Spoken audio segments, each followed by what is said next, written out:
We're Hey. live. Hey, it's us. Hi. Hello. Double check all our Hello, audio's working. I hello. see levels doing level things, Hello, so hello. that's looking good. I like to see it. Oh, Trombone has an orange box. I gotta get the away message for him.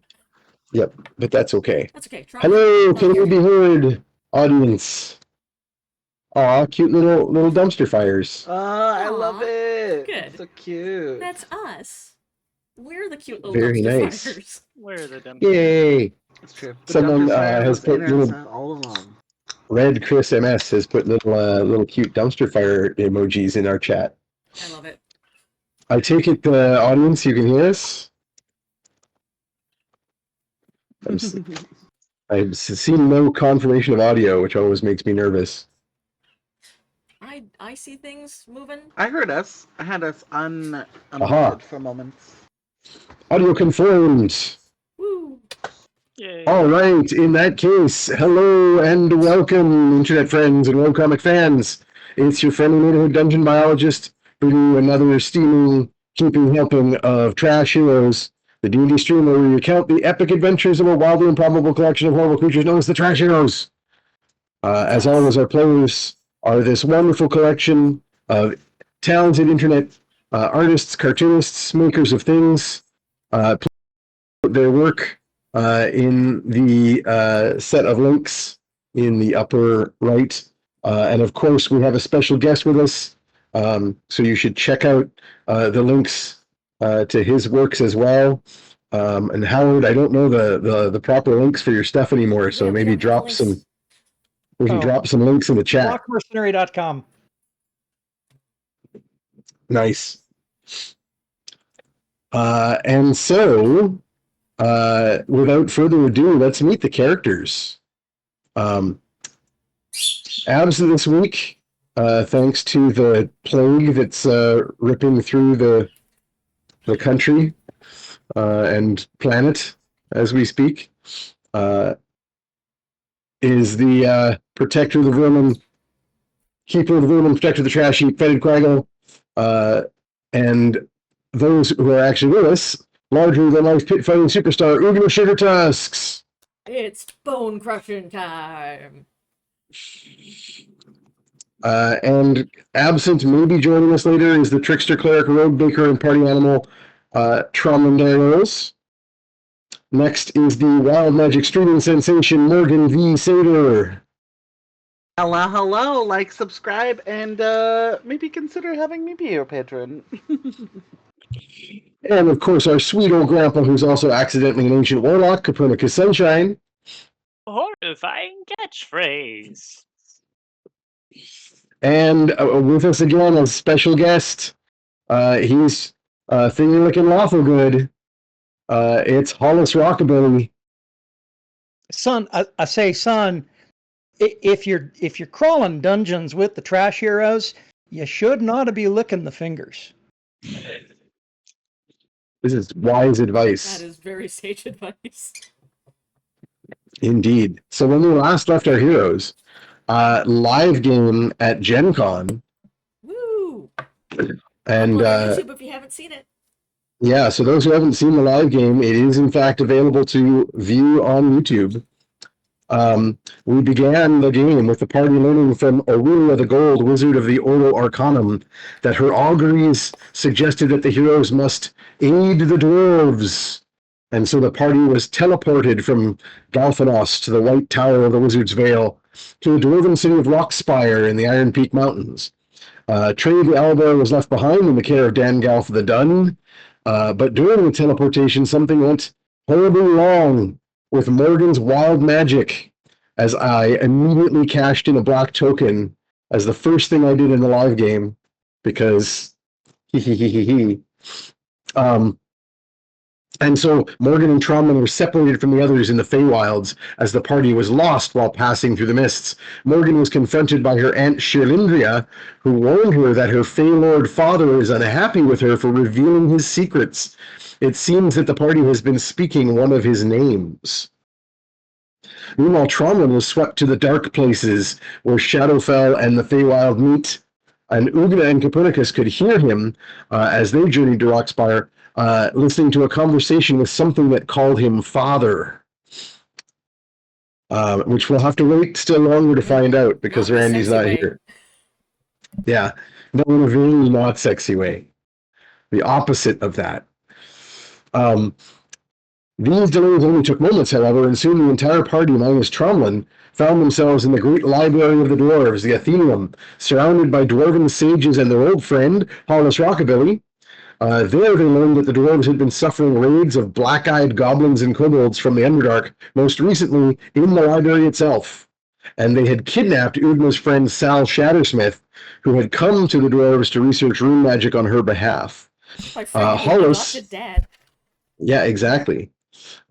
Your lifelong friend, I think, or true friend is what the merit says on your character sheet. Hollis had been tasked with the investigation, but was hard-pressed by fussy dwarven merchants who were hostile to the king, members of House Glacius, who were not pleased with the lack of progress on the case. When Copernicus then tried to speak with the dead on the fallen goblins, his mind was temporarily invaded by a dark shadow that lingered within the corpse, a shadow that he perhaps remembers from other times in the misty past. With no other leads to follow, the party set off with Hollis down the purple worm tunnels made by the goblins, fighting past enormous black pudding, and eventually stumbling upon part of the raiding party that had been killed by none other than your old friend Gary the Beholder. Good old Gary Igax, as he was dubbed. And I blame the players for that. I just called him Gary. I think I'm responsible for that one. I think it is, in fact, your fault. There was no sign of Sal, but Fenid managed to spot a stray parchment that had been dropped by the goblins, and it was, in fact, the last fragment of the Elenath, which Copernicus then translated, and we ended the live game with the complete poem, which goes, there was one who said unto me that the universe would cause my body to tremble, and that my spirit is not like unto the keenest of blades. This one had a visage, it seemed to me, as of a fool, displaying first and second digits in the sign of Laguz, held closely upon the knitted brow. Behold, the count of years commences and does not cease. Feasted upon by Themis, I cast myself upon the earth and fled. There is no truth to be held in living joyless.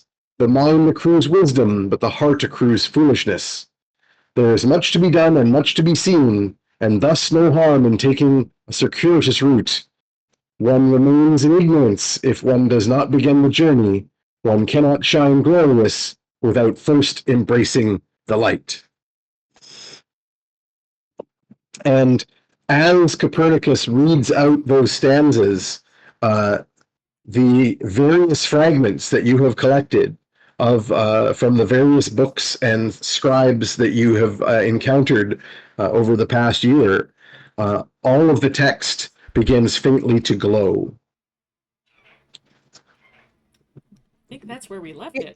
If I may, reading magic and then having the pages come together and light up is typically either a very good thing or a very bad thing. And I must confess ignorance as to the value state at the moment, because I am unfamiliar with how you may have acquired these pages. I mean, don't look at me. Magic never makes any sense to me. And the Elnath is in Elvish?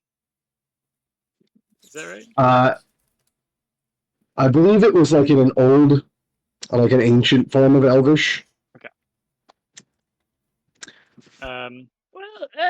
Well, we've certainly found fragments of the Elnath in some unsavory places, but I don't think the poem itself is inherently evil. But perhaps we can do some arcana about it and find out what's going on here. I'd like to do some arcana about it and find out what's going on here. Well, interesting. Like a help action from anyone who wants to help. As you do so, the runes all immediately fade and the glowing stops. And go ahead and make your Arcana check while that happens to see what's going on. 27. That is an extremely good Arcana roll. You immediately realize that you have enacted some sort of magical ritual. You're not sure if you've done the proper ritual. This seems like ritual magic to you. So it's possible that the full effect was not enacted because there are likely other aspects required and not just reading it out. But you do in fact read out the stanzas of a magical poem. And so a magical effect began, but you quickly realize that Gary is curiously looking over your shoulder as you talk about this, and the anti-magic eye of the beholder has shut down whatever was happening. Of course. And he kind of, as he's like this giant eye like peering over your shoulder as he floats there, and he goes, "What do you got there?" Well, it's an ancient magical poem. Morgan is going to move out of the range of Gary so that she can continue casting prestidigitation to get all of this fucking goo off of her body. Just like, I'm sure they can help you with the poem, okay? I just need a minute. And she like goes and is just like trying to cast prestidigitation until she's outside of that bubble. So at this point, an arrow is about to come flying out of the shadows towards the party. But before I have any more initiative or anything, I just wanted to, I'm just pulling up, remind myself, yes, Hollis, your shield of missile attraction Ooh. is going to ensure that this arrow has to target you rather than any of your friends because they are all within 10 feet of you. Because we're all looking at a single page. Yep. And of course you have, with this shield, resistance to ranged weapon attack damage. So I'm going to roll the hit roll to see if it even gets past your insane armor class. Yeah, your AC is bonkers. Yeah, because your armor class is 22. And the roll on the die is a 14. I don't think there's a +8 behind this attack.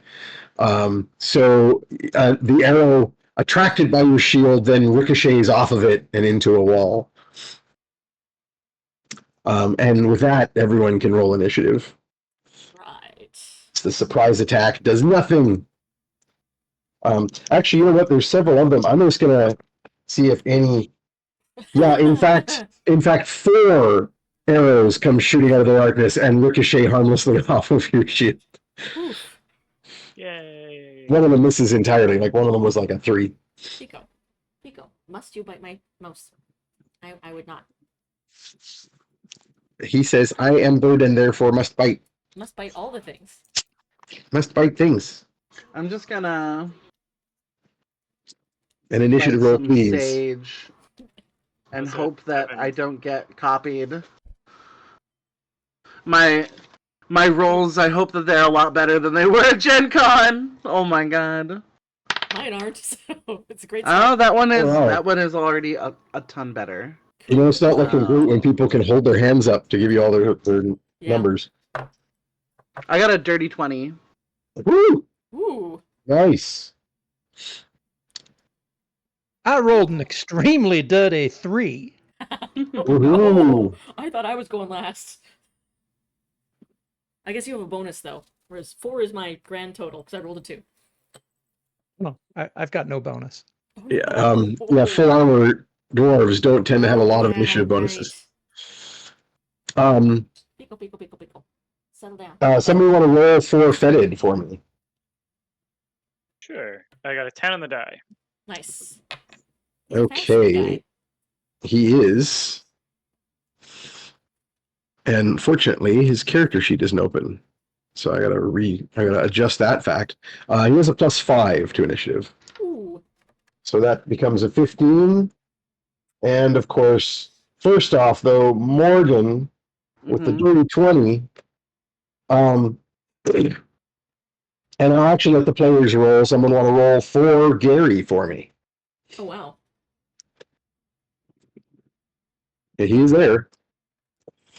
Gary. Initiative roll? Yep. Because I Just a rolled a D20. 1. Does Gary want my 1? I'm not I mean, nine. I'll take the first thing rolled. That's fine. Yeah. Gary's not really on board with this. He's looking the other way. He He's- lost he's- contact. Yeah, he's kind of a little. It's not His like eyes, this coming. his main eye's a little dry. Yeah. Drop his Exactly. contact. I do not miss contact lenses. Yeah, he's still blinking. Pico. All right. Pico bud. Buddy. Absolutely not. Do not eat that. He has a Can plus 2. Can I point out something very weird about this stream already? Hmm. Peter's not in a cardigan, dude. Oh yeah. Peter's not in a cardigan. That is so strange to me. It's strange to see. Weird. Yeah. Maybe we've got an imposter. I feel like that's a possibility. Does he have a goatee? So everyone- No. They But he He studied does does have a about me, goatee. except the fact that I always wear cardigans. They somehow miss that Uh, piece but- of impersonation evidence. Peter always has the beard though. Like if it was evil Peter, he'd be clean shaven. That's how we would know. Oh, okay. Wait. Have we always had evil Peter? Maybe. Yes, you've always had evil so Peter. nice though. Maybe it's I've just made many harmful decisions on this stream. Buddy. You're very silly. Speaking as an Indeed. occasional guest who does have some evil sensing abilities, I'm pretty sure that Peter wears the goatee for a reason.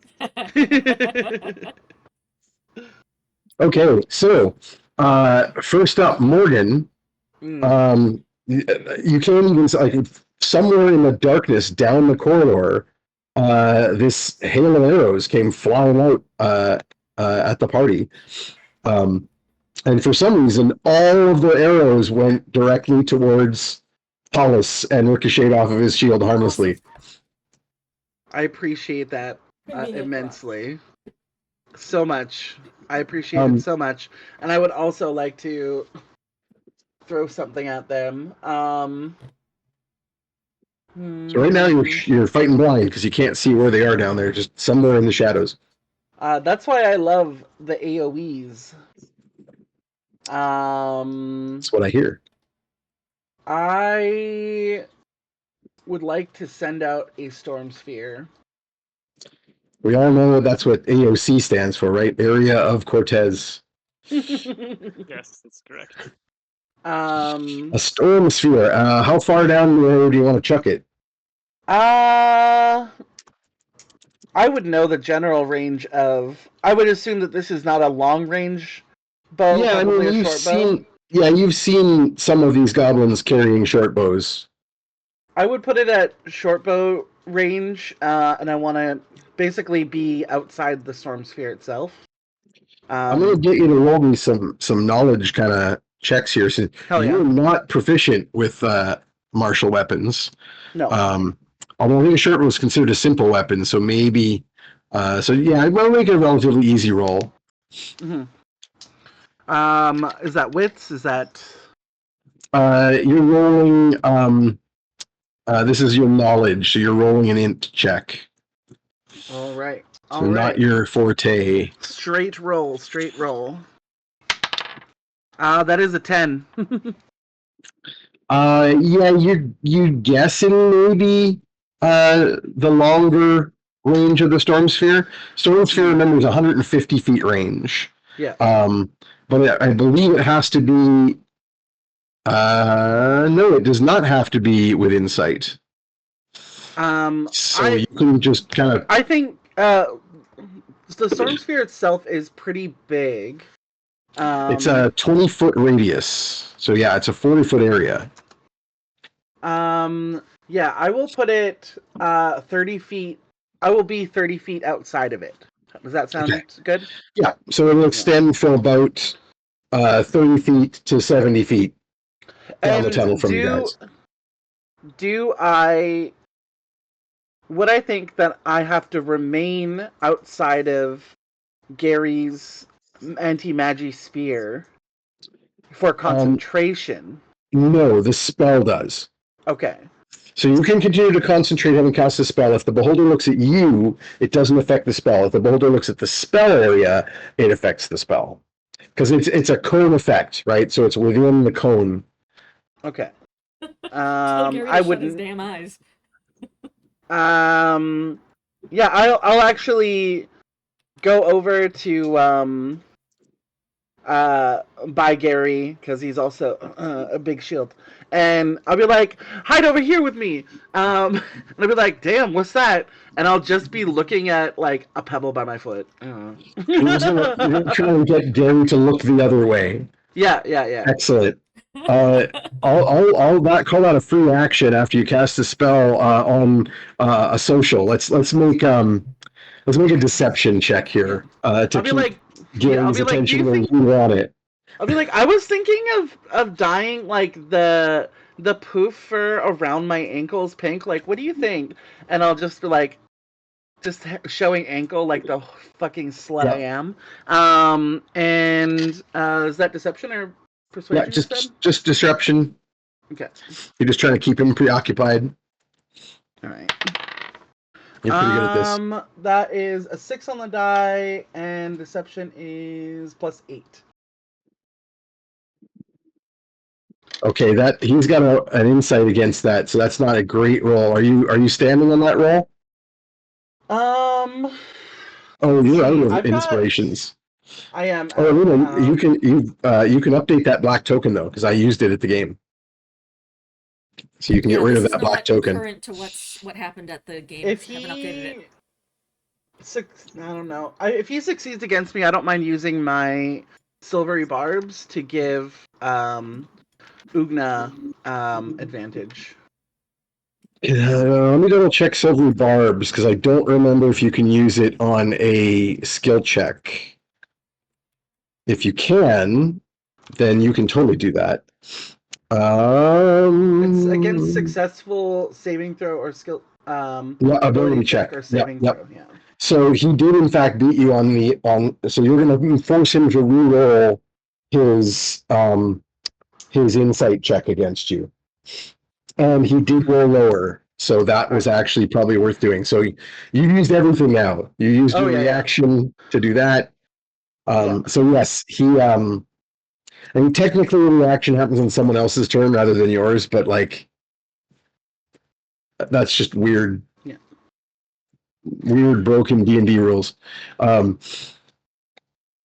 yeah, you get him looking, you get him like checking out there's a storm suddenly pops up down the tunnel and there's like howling wind. Like, ooh, look at these runes. Isn't that weird? Oh wait, I think those are just scratch marks. Wow. So next up is Fetid. And Fetid is going to run up the tunnel to where he had seen a side branch and take cover there with Ollie. So he disappears down that side tunnel to take cover from potential arrow fire. Not realizing that if he goes out of 10 feet of Hollis is no longer the magnet for the arrows, but not that it matters. But if he's around the corner, it kind of doesn't matter. Next up is Copernicus. So I'm pretty sure I know that my hit point total after the last session was 16. I'm pretty sure I had no spell slots. So I think what Perny would like to do is attempt to remember what he knows about Beholder Anatomy and be likely to guess which eye has the disintegration ray, and then he might just try and grab it like a hose and turn it on. Interesting. So most the Volo Guide to Monsters version of the Beholder uses random dice rolls for what the different eye beam effects are, but the implication is not that each eye has a random effect, but rather random eyes. Which eye You fires that make me an round? Arcana check, but this is a tough one. I need another 27, baby. I I believe need a in you. really good. Daddy's using an inspiration. Ooh. No. I will mark that off in a second. You're distracted by bird. I got a bird on my That would be a 21. Ooh. 21 isn't terrible. I Also, we will did. give you. What I'm going to do is I'm going to treat this like the wild magic rolls. I'm going to roll randomly for what you get, but I'm going to roll I'm going to get you to roll. I'm going to roll twice, and then I'm going to let you choose which of the two. So you're grabbing, trying to figure out which eye beam is which, and you're trying to grab a stock to aim in that direction. Yeah. Um, So am I rolling a d10 twice and I'm telling you the number each time, or am I rolling a percentile die? yeah, I'm just double checking which dice roll it is.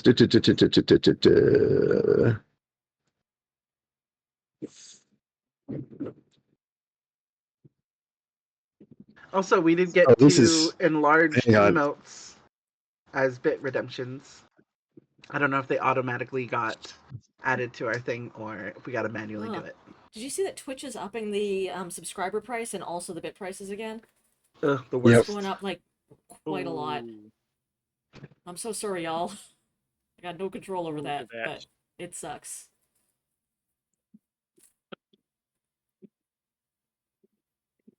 Hang on a second. I've lost my copy of the beholder stats.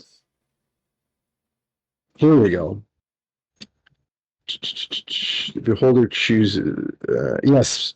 So D10, please. So we've got a 5 And then a second time. a 5 and a 4. Okay, so your choices are slowing or innovation. What's the second one? Innovation. So the innovation does necrotic damage. The slowing is a slow spell effect. Let's do some necrotic, please. Okay. Your brand. Oh yeah, and I grab so I grab the 2 eye stalks from Gary. I'm like, Gary, we're just going to have to do an improvised battlefield examination to make sure that your eyes weren't hurt from losing the contact. So tell me, do things look better or worse? Better or worse? And I optometrize him. Nice.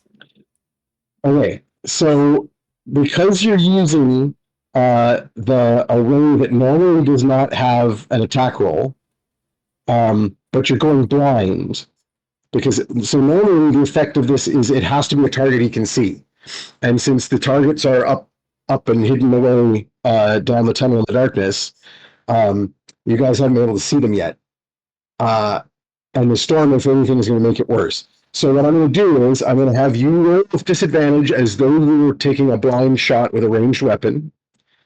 I'm going to let you use your spell attack bonus here. Okay, so you're very gracious. You're a very gracious GM. Don't let anyone tell you different. Here we go. So the first roll is a 26. Pretty solid roll. Second roll is a 19. So that's still a really solid roll. And that 19 will make it, despite these guys being very cunning and swift and in cover. So you actually manage to tag something. You hear a scream. I'll roll the saving throw. Please roll me 8d8 necrotic damage. Okay, I'm gonna do that digitally. Ooh. I'm And gonna they get- roll my bludgeoning damage for the thing for the people to take half of or take. Yes, actually, that was an instant. So yeah, just so we know how much it is. Rolled Soft very bucket well. of Holy 45 crap! 45 points of damage. I rolled really well too. What'd you get for the bludgeoning? 12, 17, 18, 19, 20, 22, 26 bludgeoning damage.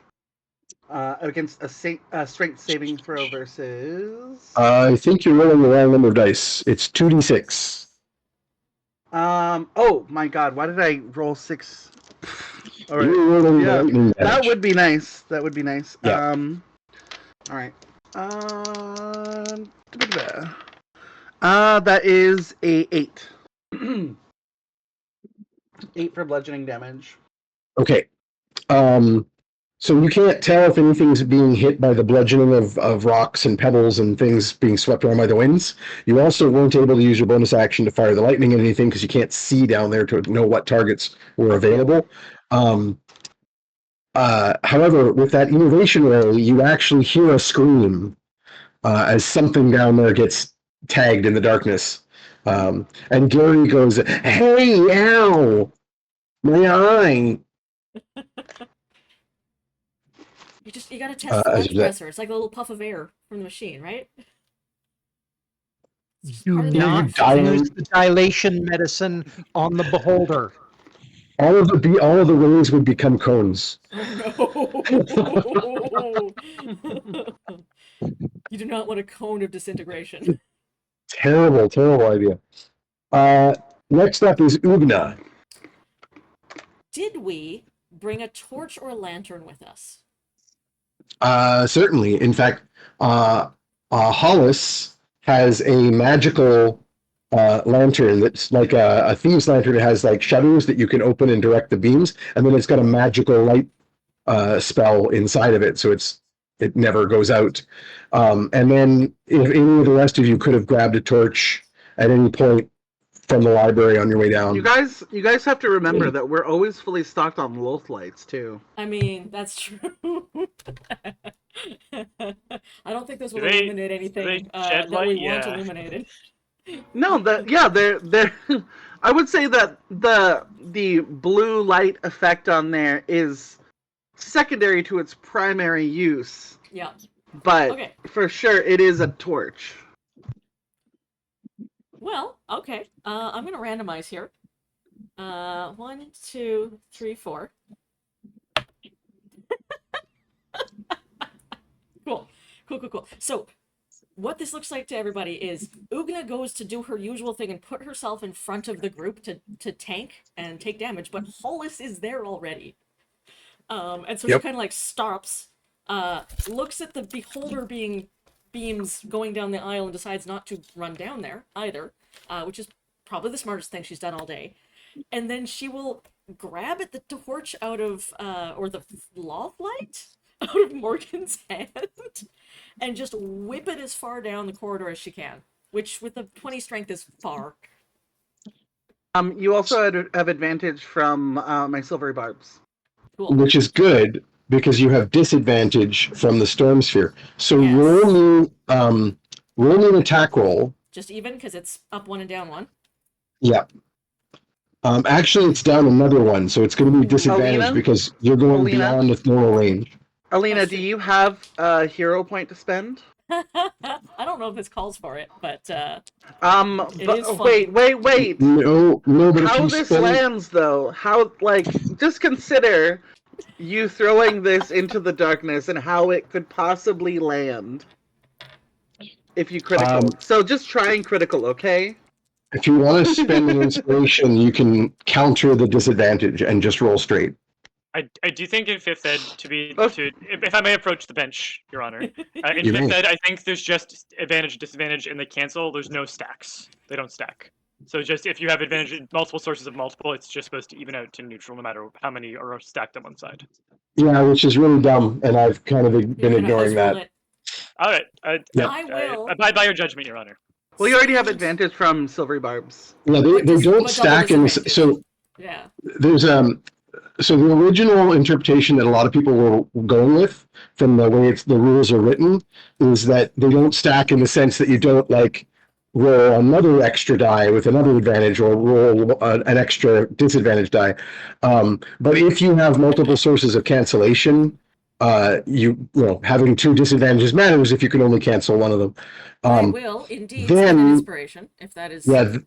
Then J. allowed. Craw came along and said, no, it just doesn't do anything if you have more than one, which is really lame because there are so many things that give you sources of inspiration and then they and just don't do anything. disadvantage. Which means that they just don't do anything. So I spent Um, inspiration. I'm going with just a so yeah. flat roll. Wish me luck, y'all. That is an 18. Okay, plus my so if it's an attack roll plus 8.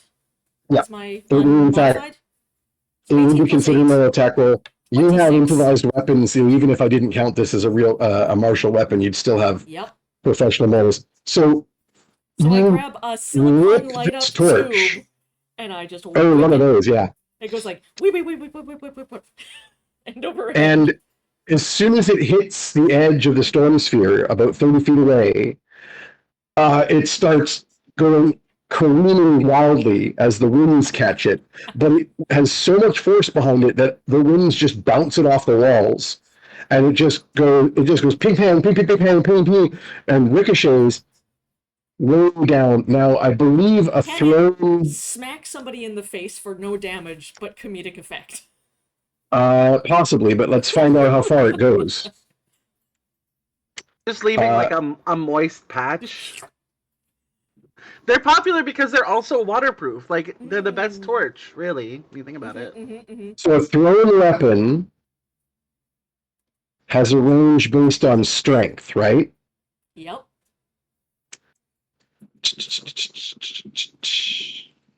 And I have. Okay, improvised thrown weapon has a normal range of 20 feet with a long range of 60 feet. Okay, so the strength roll determines whether we can extend that range. So the disadvantage was saying that you're going over 20 feet. Yeah. Is the And throwing the it into basics dark. of it. But I do have Brawler, so I am proficient in improvised weapons, which we've Yeah. already added. Which is why you got your bonus. Yeah. I'm going to say that with that roll and your strength of 20 and your larger than normal size feat or feature, which gives you strength related bonuses of being a larger creature, large rather than medium. I'm going to say you end up throwing it double the normal maximum range of a thrown weapon, and it goes 120 feet down the corridor. So you can see it hits the storm sphere. There's a wind. It goes all the way through the storm sphere, 70 feet. On the other side of the storm sphere, there are various fallen rocks. So as it goes down, you see two openings, one on either side of the corridor. The one fairly close to you that fended duck down, and the one further down that goes the other way.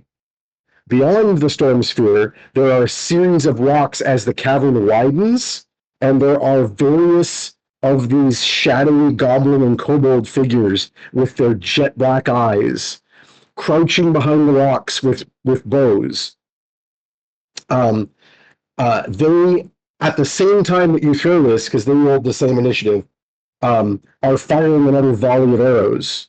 Most of the arrows fail to even get down the corridor because they all have to fire with disadvantage through the storm sphere. The ones that make it through the storm sphere, I'm rolling with disadvantage. Once again, because you're all within 10 feet of Hollis, they're going to be attracted to him as a target, but they're going to have disadvantage on the rolls to beat his armor class.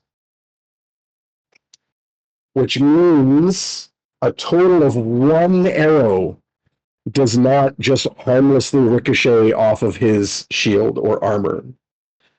So Hollis gets tagged by a single arrow out of this volley of quite a few, 10 arrows at least, firing into the storm and variously are blown into the walls or ricochet off of Hollis's shield and armor. I have not used my reaction yet. I would like to use my intercept to reduce whatever damage he takes by 1d10 plus 3. Nice. Excellent. Please do, in fact, roll that. I rolled a 9, so 9 plus 3 is 12. That is more than the max damage that I can roll on this arrow. Fist bump Hollis. Hurls the fleshlight into the storm, and the storm whips back an arrow, and Ugna just catches it before it hits. Basically. Ugna catches it in yet another loaf light. Quick question: How tall is Ugna exactly? I believe she is 7'2". Yeah, very hunched over in this tunnel. Okay. Because Hollis is only 4'6". That's true. Now, I'm trying to Between decide us, how we this make a works. wall for the rest of our There is a poison on this arrow. Ooh. And I'm trying to decide if I want to say that your damage reduction means that the arrow never actually hit Hollis, and therefore the poison has no effect, or if the poison is like part of the damage, because the poison does have its own damage effect. I think I'm going to go with B. I think that's what makes more sense, because this reduces the damage taken. So, Howard, go ahead and make me a poison or Constitution saving throw, You're very silly. and I believe you get advantage because of your dwarven resistance. Yep. So give me 2 rolls and Well, give me your if best. either roll had been more than a 10, that would have meant something. But Okay. Now you also have resistance to poison damage. yep. Dwarf. So you will have the poisoned condition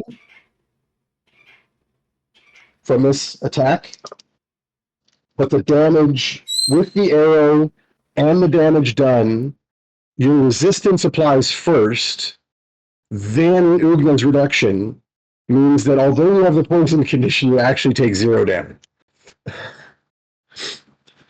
So one poison arrow manages to graze a shoulder between Pauldron and Chain, and you feel the burning sensation. But Ugna swats the arrow before it sticks in the flesh away from you, and you kind of shrug it off and are like going, goblins with their poison. I've been hurt worse shaving, and that is why I stopped shaving. It is a magnificent beard. Ugna, you have a second attack if you're I sure do. throwing the torch counts as an attack, so you have a Yep. second. Is there any You have improvised weapon, right? Yeah, I do. Are there like loose stones or You could quick draw the dwarf. I don't know. I've been trying not to go down the corridor because we are firing off beholder beams. There is I also a didn't stop storm doing that. sphere between you and them That's true. that will hit a lot of people. You do have a ranged weapon on you, I do. and in this moment, you were able to see them as you threw the light down there. Then I think it is hammer time.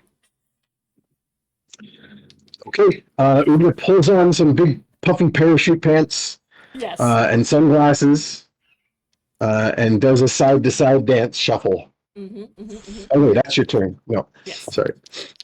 Second attack. And then you have to stop. You said it was hammer time. Disadvantage? You can Yes. stop, tolerate, and listen. You got to do all 3. Oh my goodness. Okay, so yeah, you're at long range. Yep. Now, what's your range on the thrown hammer? Hammer is 2060. Yeah. So 60 is the normal maximum range you can throw it. However, I'm going to let you do the same thing with a strength roll to try and get it to go farther. Cool. So should I roll strength first? I think I was just doing it as the attack. Yeah, roll me a strength. Roll me an athletics check first to see how far you can throw this thing. Just straight +5, or is it my athletics? So it's at the full 11. The full 11. 28. Yeah. I think you are going to need to move forward. I think you're going to use your movement to get to the edge of the storm sphere. Okay. Will do. And then throw it. And then you'll just kind of have the range, because that'll give you. Yeah, that'll be 90 feet with normal range. With the extra from that roll, you'll be able to get it in amongst them. Awesome. I am assuming Slide you're past trying to do Hollis. the area Yeah, attack. I am indeed.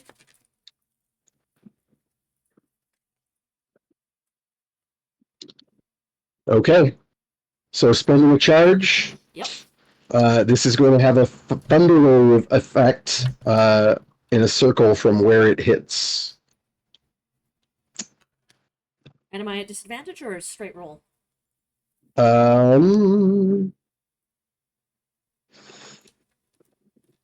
Yeah, making a roll with disadvantage. Like, there's a lot of factors at play: There's a lot long going on. range and the storm. Oh. So I did roll an at 20, but I also rolled a 16 plus 10. So that's 26, even with disadvantage. I will let you spend the inspiration to counter the disadvantage if you want to, How and much then do I'll we let the want nat this? 20 stand. How much do we want this, y'all? That's What- fucking dope as fuck. Do it. That's Yeah, do that it. is pretty pretty good. Do cool. That's it. pretty Your good. hit through a storm sphere is pretty. Yeah, let's do it. Okay, in that case, you are going to double your damage. I can imagine it like flying through and the wind like curving it slightly, and that like because we're both thunder and lightning people, it's like sparking as it goes through and gets in there. I'm gonna need a digital roller because this is 68, which is a lot more No, d8s than I that's the have. single target. Oh, that's the single target, that's right. You're rolling 4d8 thunder damage, 4d8. and they get to save for half. If they fail their saving throw, they take full and are pushed 10 feet. I have rolled a 24.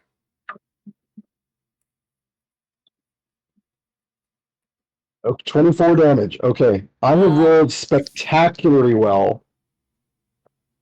I cannot. Wow. 2 nat 20s in this roll, in this set of rolls. Dang. All of the ones within range made their saving throw. But I've just wasted a lot of amazing rolls. 2 20s, an 18, a 15 and a 14 with their bonuses will make the rolls. So they all made their constitution saves. None of them are pushed, but they all take half damage, but you cleared, so you do double damage. That's true. So your 24 damage stands, which is gonna take out like probably most of them. So there's an explosion of thunder where the hammer strikes amongst the rocks, and various goblins and kobolds go flying through the air and various states of shattered body down at that end of the corridor. And you hear just a series of shrieks as the rest of them begin fleeing. And there's a little crackle of thunder, and the hammer appears back in my hand. Yep. Hollis, you are next. 2 quick questions. Yep. 1, are these attacks coming from the direction that we want to go? I mean, generally, you were tracking this party of goblins and kobolds. You seem to have found them. So it's it's up to you where you want to go from here. But basically, yes, the direction that you were going is where they're coming from. Second question. Between the passive perception bonus, the general stoneworking bonus for dwarves, the dark vision, and the fact that all of their initial attacks hit my shield. Yep. If I roll a 23 perception, what can you tell me about the party that's attacking us? Ooh. A lot. I would say with that roll and with all of the knowledges you have a pretty good idea where they're headed. You have a pretty good idea that they are likely to have not reinforcements, what's the word I'm looking for? Like not battlements, defenses, like Emplacements. Berms. Yeah. yeah, they're gonna have things further down. The way that they're going in that direction, they're going to eventually be reaching fortifications. That's the word I was looking for. But you know that one of these side tunnels is a good way to get around that those fortifications and come at them from behind. Oh no! Oh no! It's Pico the Barbarian. He wants to He's play D&D returned. too. Yep. Someday I'm going to write up a character sheet for Pico the Barbarian. Good. I have a picture of Pico the Barbarian somewhere. Hehehe. And my ex. Okay, then Yeah, and here's you my also have action. Here's my really good action. idea how many there are too. 24 persuasion. Shield up. Pointing. My friends, move down the side passage.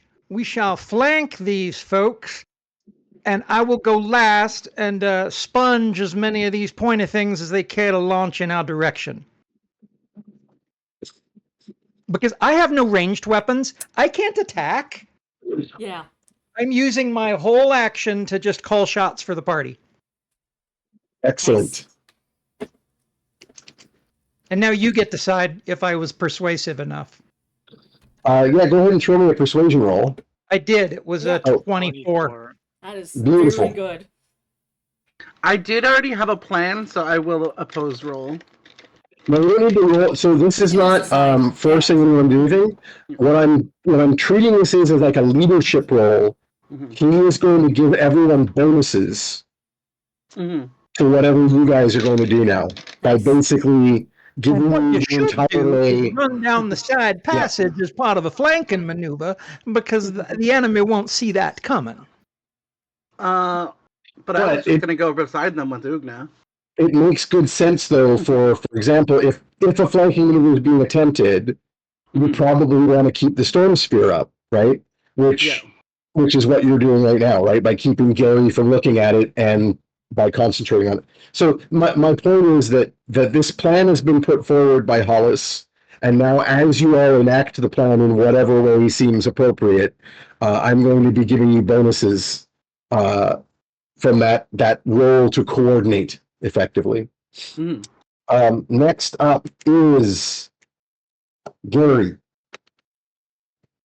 Now, you have Gary distracted, but also Gary's had his I-beam grabbed and wrenched around, Mhm. and he's all confused. So I'm going to roll opposed roll against you, Morgan. So give me another deception or persuasion, whichever you prefer.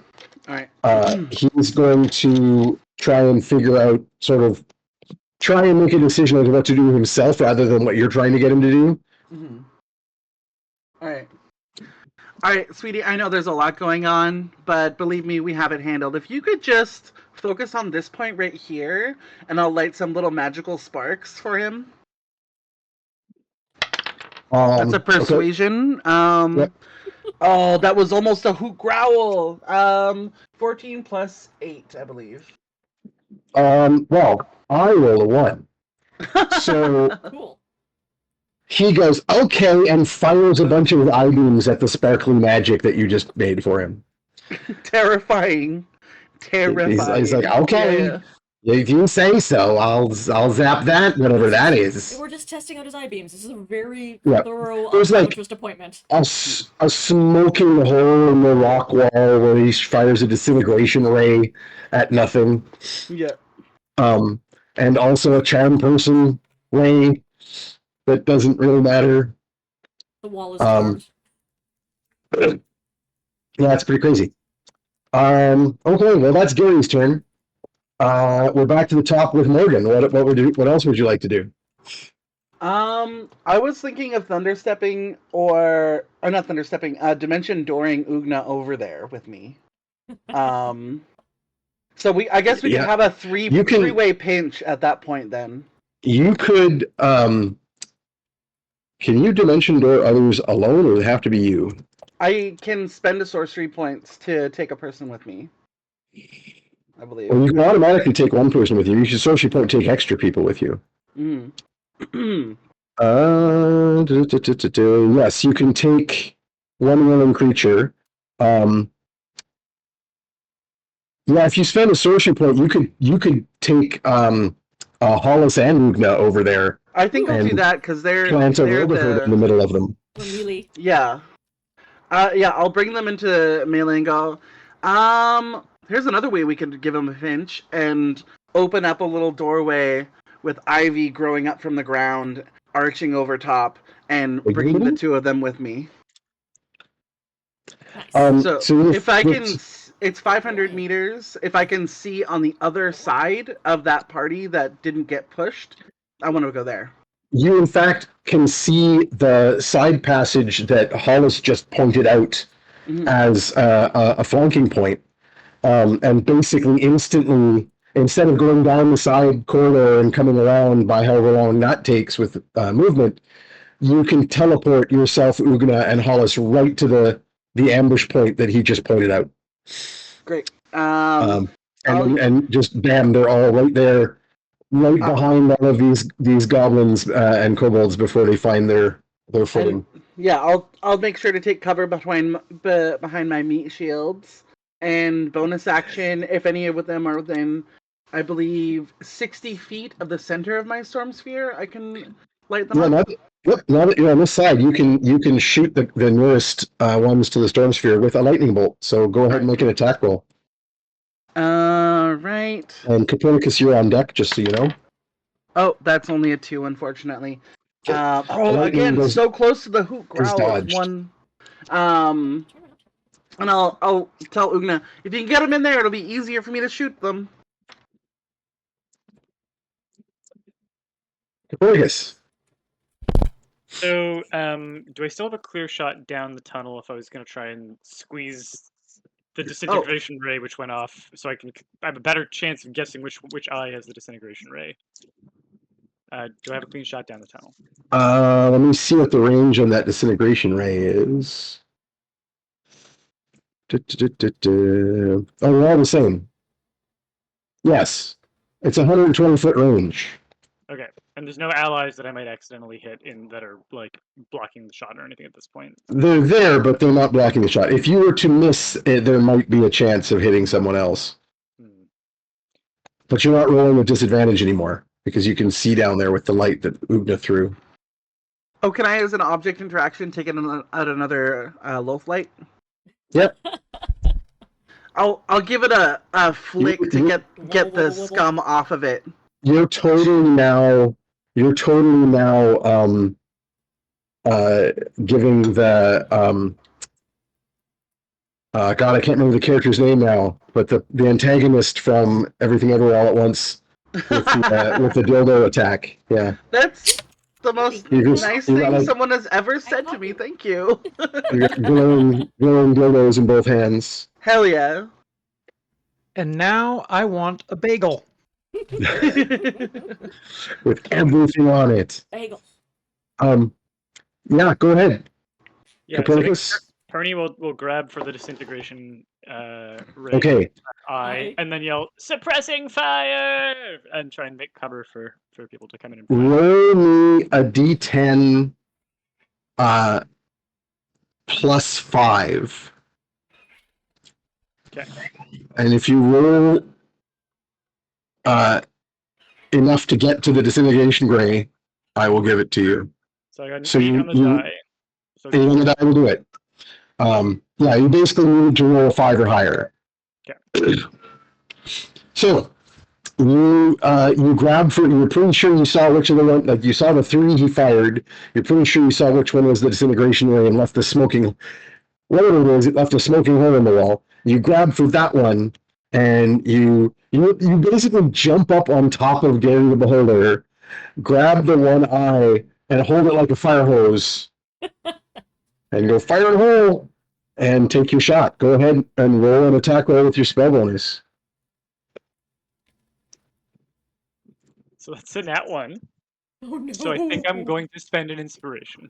I would. So as not to disintegrate a teammate. Or That's yourself. probably a good call. So let's see what you roll that is not in that one. So that's a nat 3. Oh no. Well, that's think it better would than be- that one. I think I at least don't disintegrate a teammate on that. So what's your total? That's a 12. A 12. Okay. So that's enough to hit something with a terrible armor class that's not in cover. So what you're going to do is you're going to hit the rocks that the goblins are taking cover behind. Okay. So you hit a boulder and zarch a hole in it. and the various goblins go, In my defense, I did yell suppressing fire, and the That's point of true. suppressing fire is not to hit, just to keep them to pinned. suppress. Yeah. That's what I meant to do. You've also eliminated some cover, so that's nice. Yeah. Ugna. It's Hi. now Ugna and Hollis are next, so We are this is going to get we are interesting. in melee range now. yeah. They're all. In fact, they're scattered from the previous Thunderstrike. That in fact, but a lot of them are now attempting to flee. They go simultaneous to you, Ugna. Right. So right now they're, some of them are taking aim, shooting arrows. Others are like ducking behind cover because now you're behind them, so they're no longer in cover for you. And others are breaking and running down the tunnel. So you got your pick. It's a target-rich environment. How many are trying to get away? At least a half a dozen. Okay. Having another melee combatant here gives me some options. How's Ugna feeling today? Evens or odds? She's feeling pretty smart. Okay. Ugna's gonna duck up from behind the wall, look up towards where Copernicus is, and be like, "All clear?" Just to make sure there's no beams coming down. Oh, clear. All right, and then she will draw her net and toss it after the fleeing goblins, trying to get as big a group of them as I can. Now this is meant to be a single target net, but they are small, and you are large. So I will say you can get at least a couple of them in the net. Cool. It's a gladiator's net, right? Yeah, just what's for one target. Yeah. All right. But they're little. I will make an attack roll. That is a 10 plus 6 will be 16. Excellent. That will hit. All right. Now I don't do any damage. Nope, But- I roll their saving throws to see how entangled they are. Those are not good rolls. Those are single-digit rolls. DC They are 14, so both thoroughly entangled and fall to the ground. cool. With a grunt. Hollis, I would like a perception check from you when that happens. Pico, pico, pico.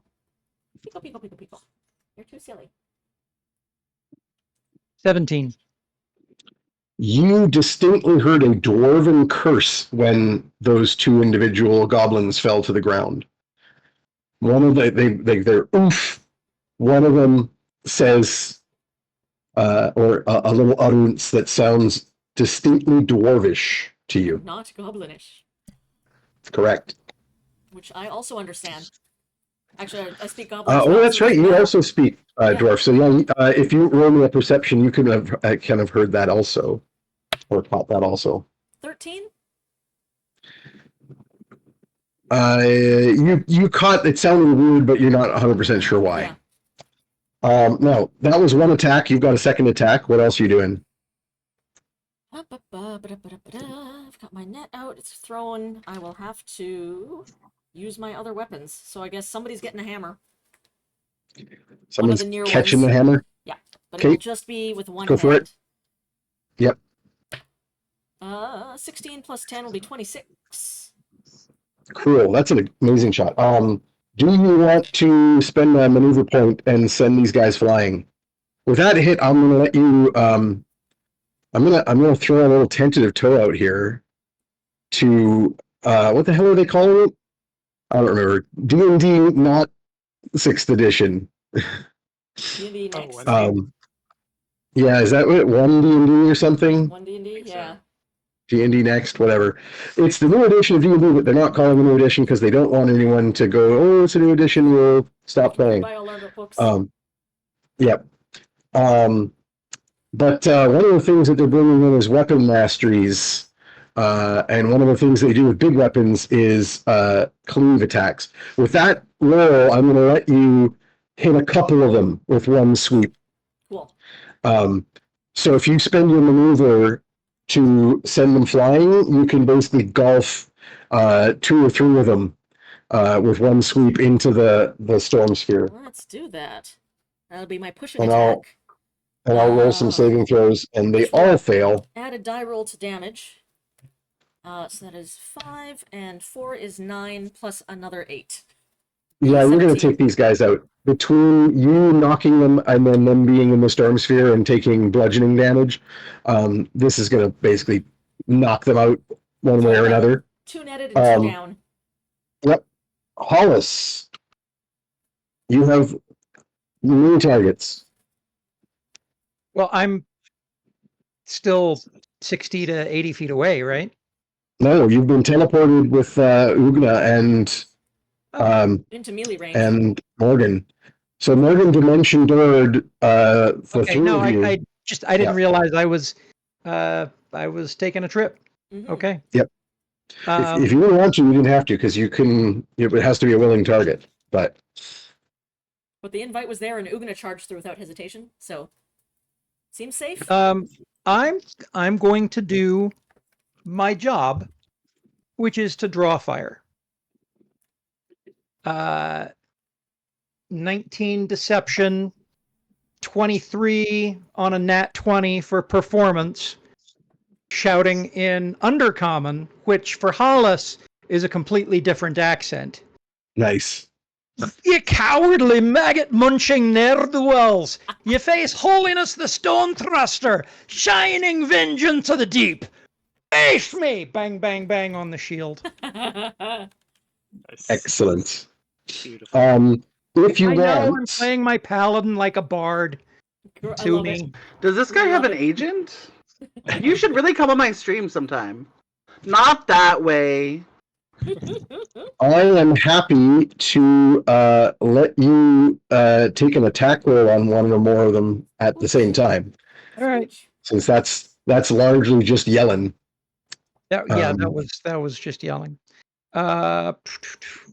19 hit. Yes, indeed. 7 damage.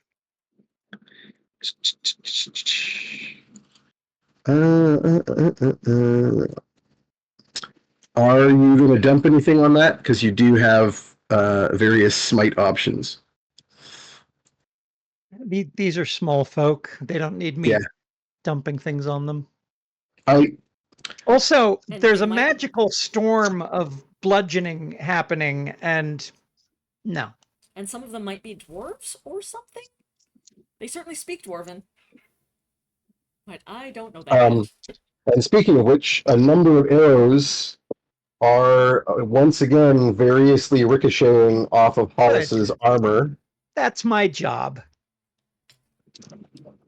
Once again, one arrow has a chance to, does successfully, mainly because they're not rolling a disadvantage now because you're on this side of the sphere of the storm. But one arrow will actually hit you as opposed to just ricochet off your armor. Man, Silver so nice. barbs! So nice having You someone want else to to silver take. barbs it? I silvery barbs it, and that was so cool. You will actually get my advantage rather than Ugna this time. Nice. It does not get past his armor class, so silver barbs ensures that it just ricochets. So another volley of like 5 arrows go pinging and ringing off of the armor. That was part of his bad rolls on my part, though, because without the disadvantage, they only need to roll a 17 to actually get past your armor class. But only one of them did, and did not with the reroll. So that takes us back down to Gary at the bottom of the order, with no longer having Morgan telling him what to do. He sort of like goes, "What? Get off! What are you doing? You're messing up my hair. I mean eyes." And Gary's going to turn around and kind of shake himself to try and get you off of his head. So roll me an athletics to hang on. Our old man, famously great at athletics. Yeah. So that's a 4 on the die, but the good news is I have a -1. Ooh. So yeah, you kind of go tumbling off, and land amongst the rocks, but actually you're floating above the ground as usual. Actually, no, sorry, you don't. You go flying off and actually land with a thump in the rocks as you No. are within Gary's eye beam. Oh no. Grandpa's he's hip! now Grandpa's hip! No, no. Keep in Grandpa, like, most of his clothes have been dissolved by the black pudding. I think he got hit by multiple arrows. He's like, Yeah. You take like 1 damage from falling amongst the rocks. all right. Grampy's looking a little rough But today. the storm sphere ceases to exist as Gary looks down the corridor in its direction. And it is back to the top of the initiative order with Morgan. And what do you want to do? There's a couple of goblins tangled up and fallen on the ground in a net. But by this point, after many more volleys of arrows just ricocheting off of Hollis's armor uselessly, and after Ugna is golfing them around the place, pretty much all of the rest of them are breaking and running. I will.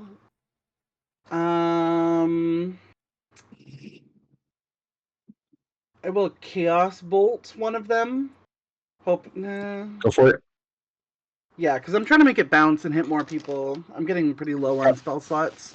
I don't trust Entangle, so I'll do one of the farther ones away.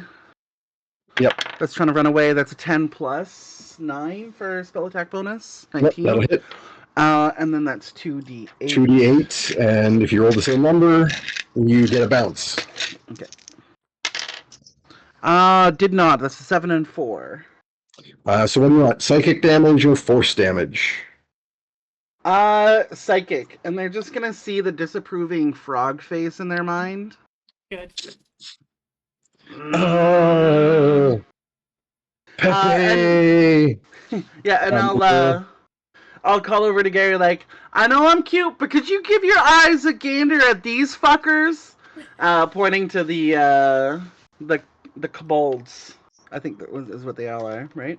Goblins and kobolds mixed. Yep. Yeah. And I'll make a persuasion roll if you allow it. So are you trying to persuade? Gary to come give these guys a look.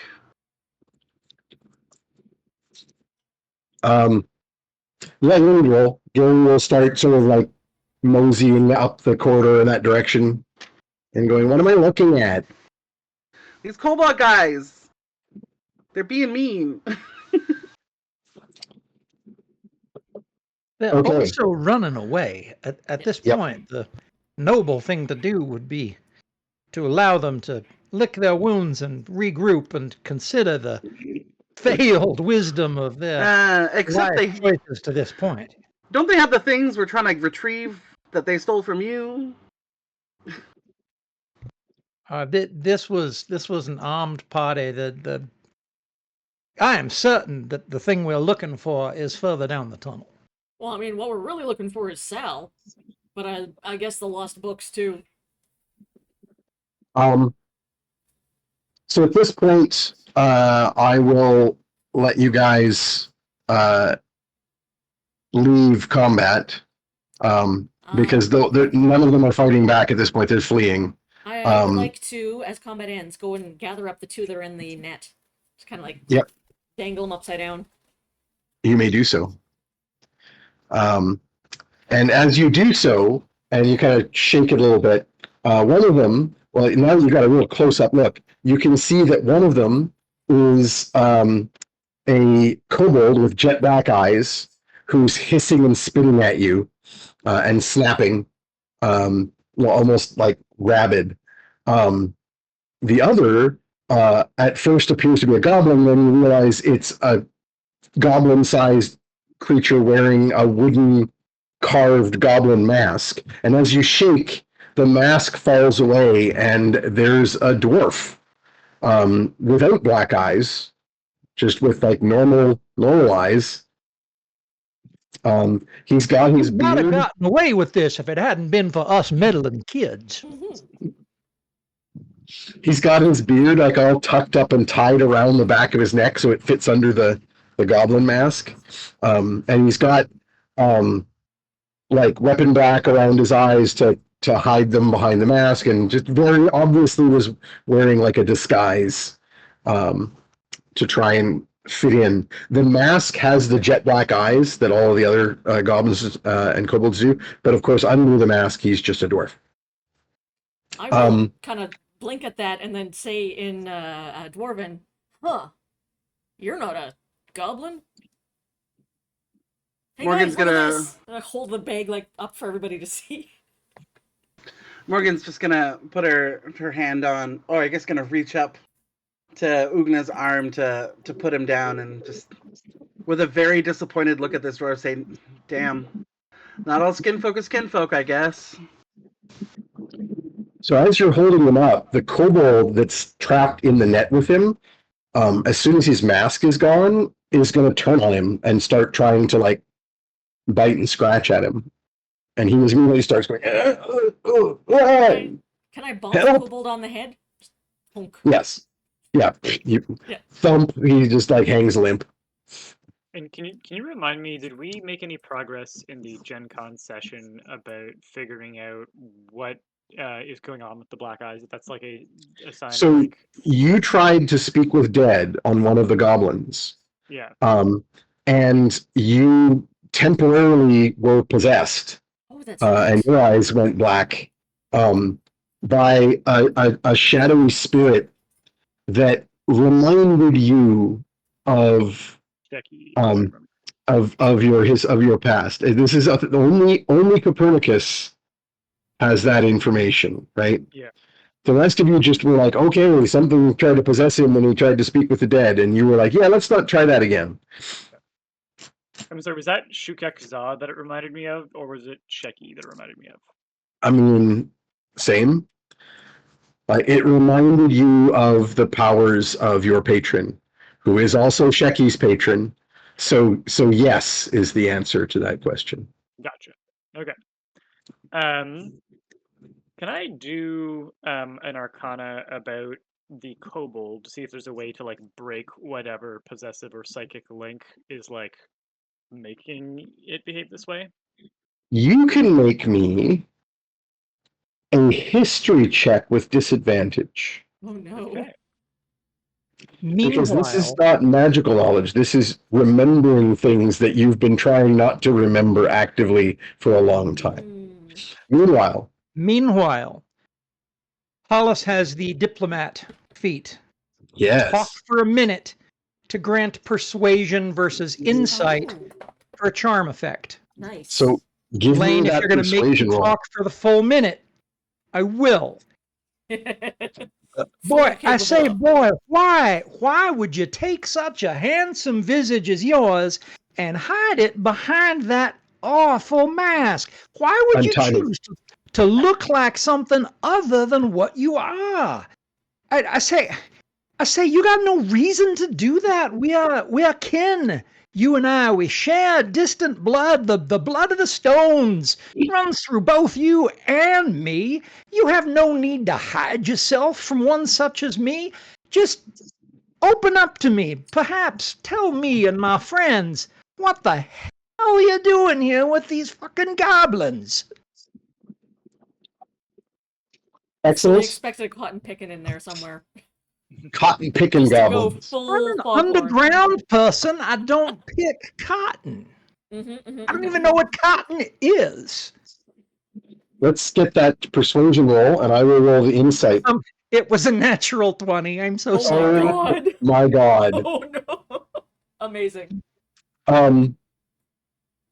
You, as you speak to him, you realize that you recognize some of his features, and you take a guess that this guy is a member of House Glacius, Knew it. and Knew you it. start to sort of like, use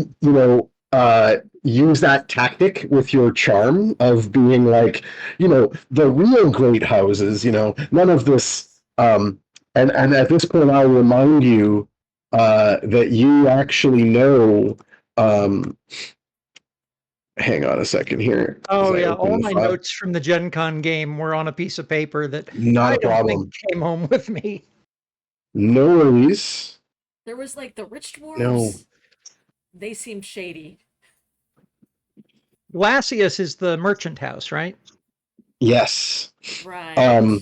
So you Would one who comes from as much money as I must assume you come from be cavorting about with goblins?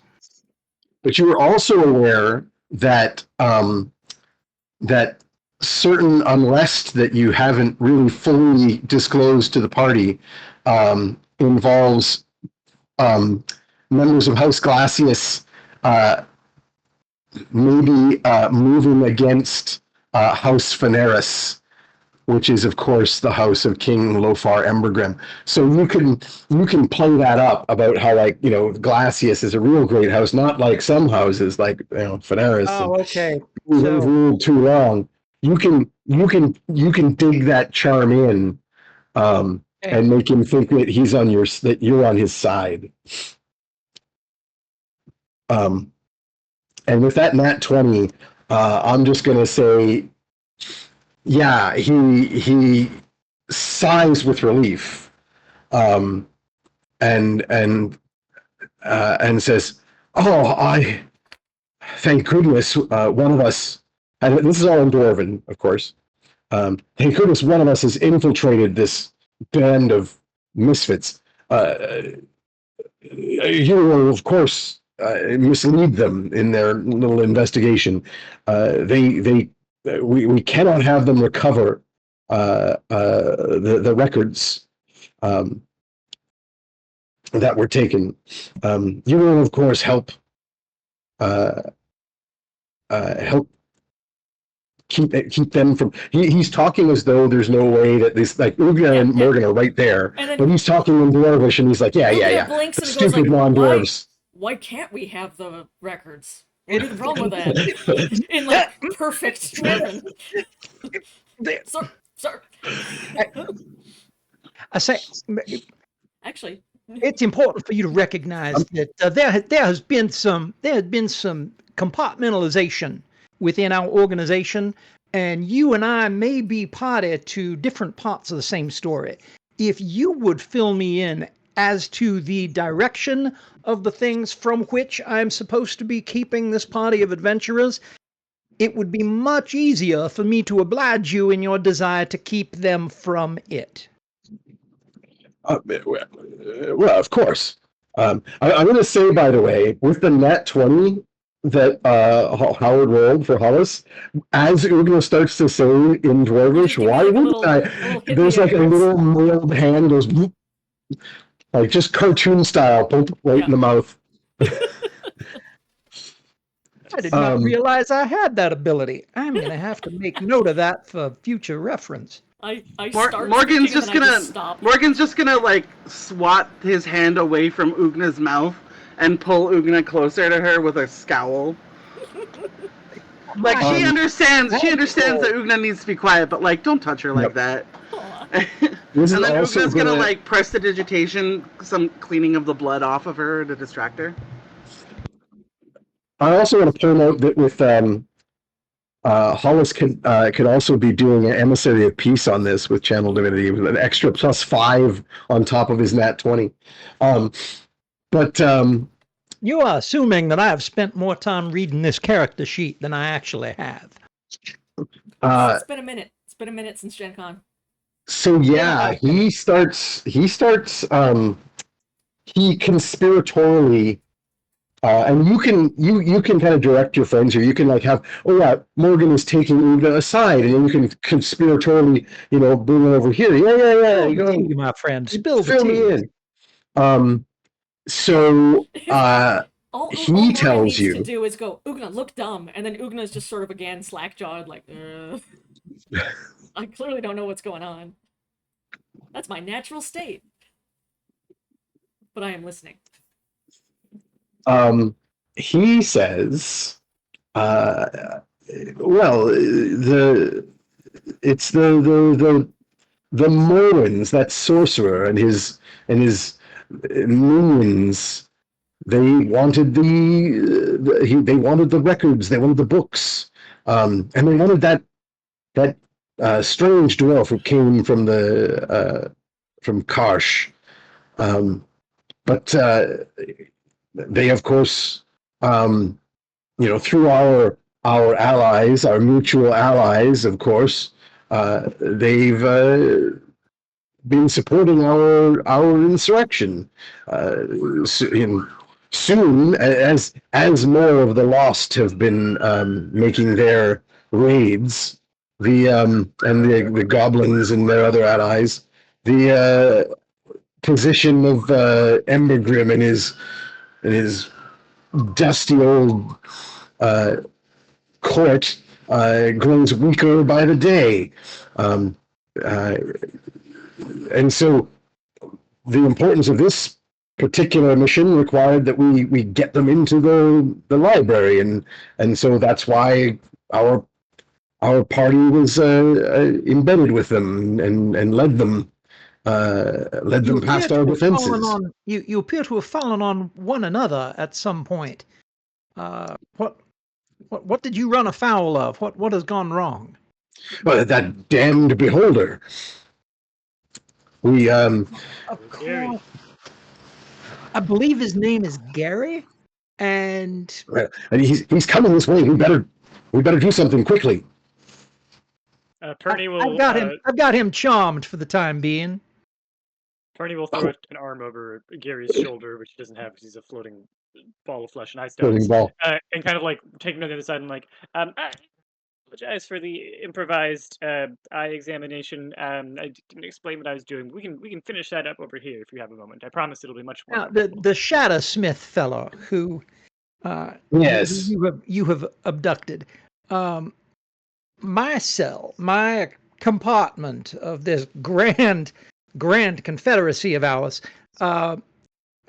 needs his presence. He's got some information that we stand in dire need of. Will you tell me which way he is so that we can collect him? Well, he's being delivered to the sorcerer as per our agreement. He'll be taken to the lower spire, which you got a shudder of cold when you hear that, because the lower spire is the sort of mysterious name for the city of the lost house of dwarves, the Derogar, and the lower spire is what they call their city, supposedly carved into a massive stalactite. So it's kind of like an anti-dwarf city. Instead of being in a mountain above ground, it's in a giant stalactite below ground. It'll be taken to the emissaries of the Morwen sorcerer, and then they will fulfill the rest of the bargain, and we will get the magical arms we need to fully unseat the Embergrims and bring the true king under the mountain to power. Gives you a little elbow, eh? Outstanding. Thank you so much for your assistance in this matter. At which point, I think I produce, because I'm dwarven law enforcement, a really, really effective set of manacles. Amazing. Yep. Clapping Cuffs arms. And behind. mithril handcuffs. Yeah. I He's would, like, you have to tell me if you're a cop. I would also like to back up this intimidation that He says, "I'm a sovereign dwarf. You don't have any authority." back up Howard's Hollis's intimidation by leaning over with my very, very scowly orcish face and say in very perfect dwarven, I now name you enemy of House Shattersmith. May your hammers break and your beards fall out. Nice. Woo-hoo! Oh my goodness. Yeah, that's gonna break Yeah, he's no longer charmed, obviously. Yeah. But yeah, he sort of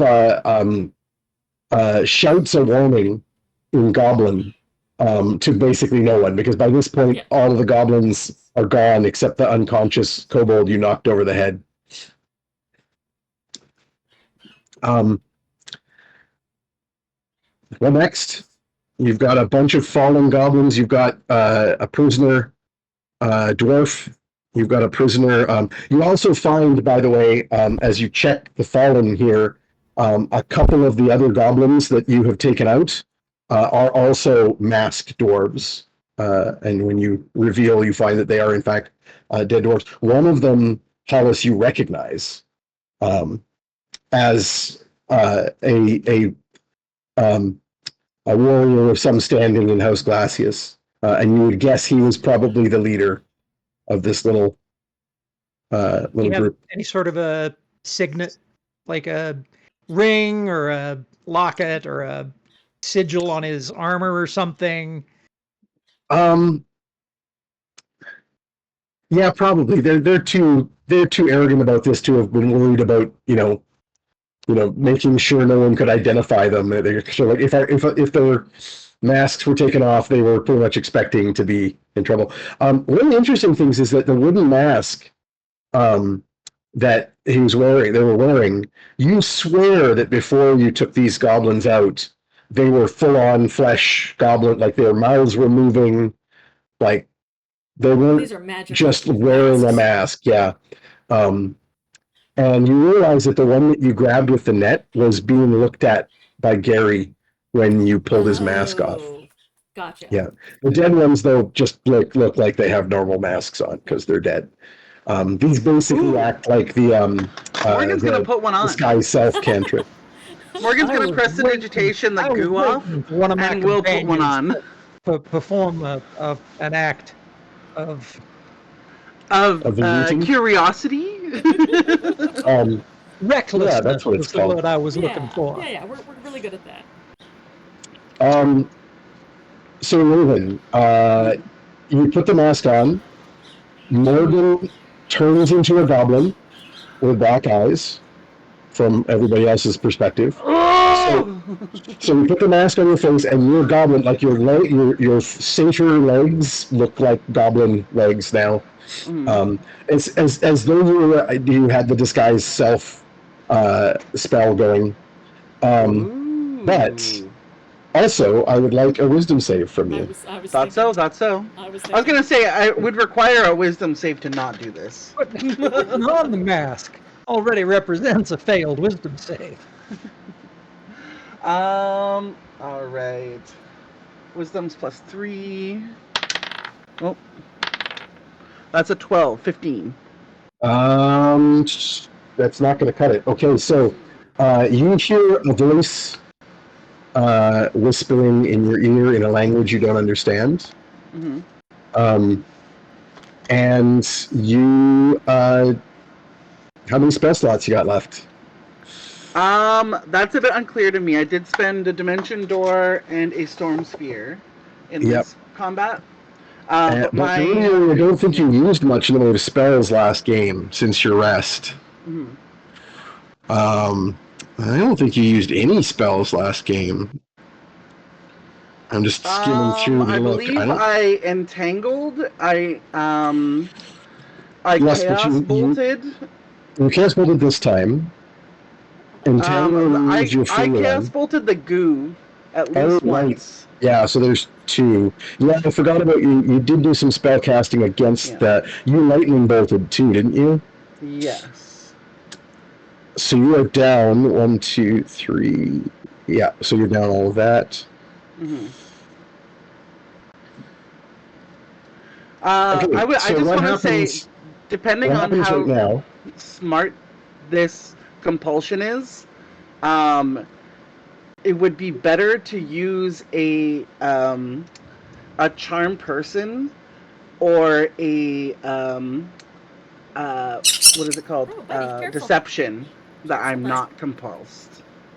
Depending on how well the compulsion works. Just to be The the Dark One compulsion advocate. can't. Yeah, the compulsion can't be too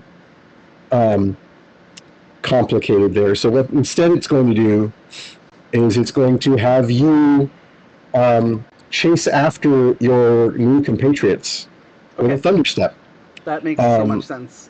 So Hollis and Ugna need to roll me a saving throw, What and your kind? Constitution saving throw. I think we're both good at those. Let's see Yep. if we roll well. And I am going to roll 3d10. Wild Magic Surge. 24. I'll roll for it. Yeah. 24 is going to succeed for sure. Yeah, it's 17. Go. So weird. You also have an additional bonus from being near Hollis. Right. Because Yeah, so Hollis, you're rolling your Constitution save. Don't forget to add your extra. Yeah, I'm trying to figure out where the extra is. Sorry. It is Aura Protection under Paladin class +3. So you're adding you got a +5 total saving throw here. Okay. 19.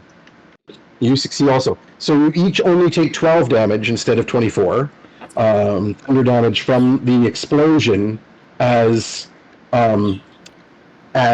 Morgan, having turned into a goblin, grabs one shoulder of the dwarven prisoner, and both Morgan and the prisoner disappear with an explosion of thunder damage.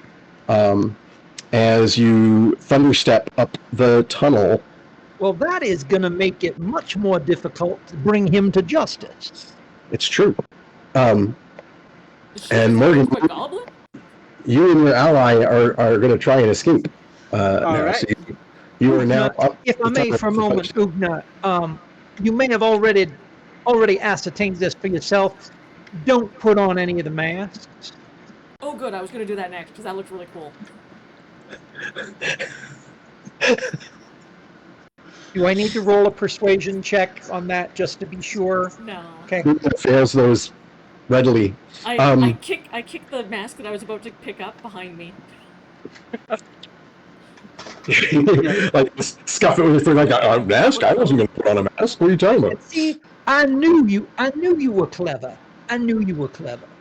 I may I don't have, think you anyone's know, ever called me that before. Thanks. I might have impulsive on my sheet somewhere, maybe just a little. Maybe. So Morgan is now fleeing up the corridor and is a goblin along with the dwarf, who's running awkwardly because he's still wearing mithril manacles, but his legs are still free, so he's still running. He's no longer in the net because he was teleported. Copernicus, you can be there by now. So what do I want to do? We should probably stop them, right?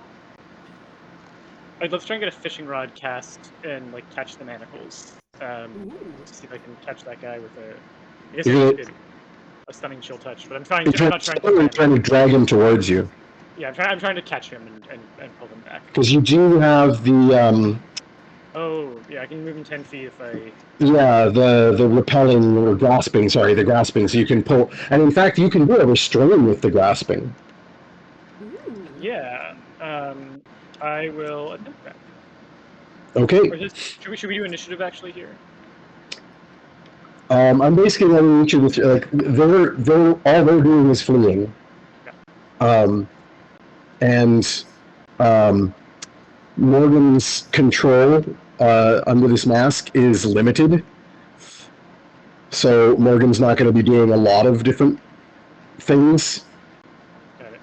But so I don't think a full initiative roll is really necessary, because all they're basically doing is fleeing, and I'll have Morgan do an occasional spell.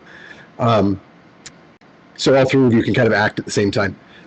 So go ahead and make your cast here. So you're pulling out the knife, cutting yourself, and doing the blood magic to power up your chill touch.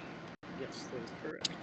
So take 5 damage, and you're doing your grasping touch. Make your attack roll. 23 to hit. That'll hit. Excellent.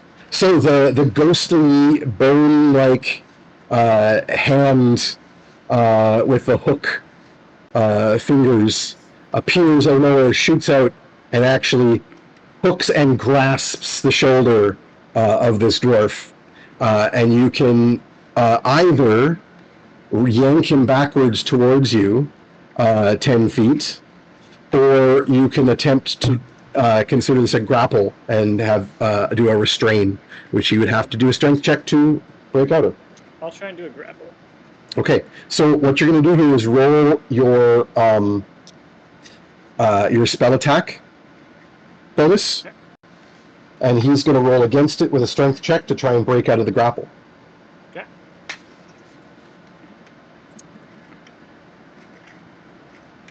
If a 13's not going to beat him, let me know. It will, because I rolled a 5, and his bonus is not that high. Yay! You successfully grab him. Roll your damage, because he still takes the chill touch damage. Okay. And I'm going to make this subdual, if I can choose to do so. 10. Not really, because it's necrotic, right? Yeah, it's like friendly necrotic. That warm and But fuzzy 10 damage feeling. doesn't take him out. So he stops short as they're fleeing. Hollis and Ugna, what do you guys want to do? So they teleported like maybe 50 feet up the tunnel, because that was probably about as far as Morgan could see. So that's about how far away. But then they stopped short, or at least the dwarf did, with this chill touch. This skeletal, spectral hand has grabbed him and not let him go. Should we stop her? At risk of sounding cliche, our prey, the game as it were, is now afoot. Expeditious pursuit would be apropos. And I begin running. Okay, gotcha. And I want I'm to pretty intelligence check sure- see if Ugna caught any of that. Yeah. Let me I'm not roll. sure. I'm not sure how fast Ugna is, but I've done the math. The dwarf, even with full armor, only weighs about 200 pounds. Yeah. So I actually understood those words, I think because you said them in Dwarven. Excellent. You have your boots of climbing and leaping. You I could sure grab do. Hollis and bolt. Yeah. So you run hell for leather up the hallway, and then you hear very a thump. dangerous across short distances. You hear a thump behind you, or beside you, in fact, as Ugna takes like a step, a very long step, but goes, I know a lot of people don't really like to be picked up.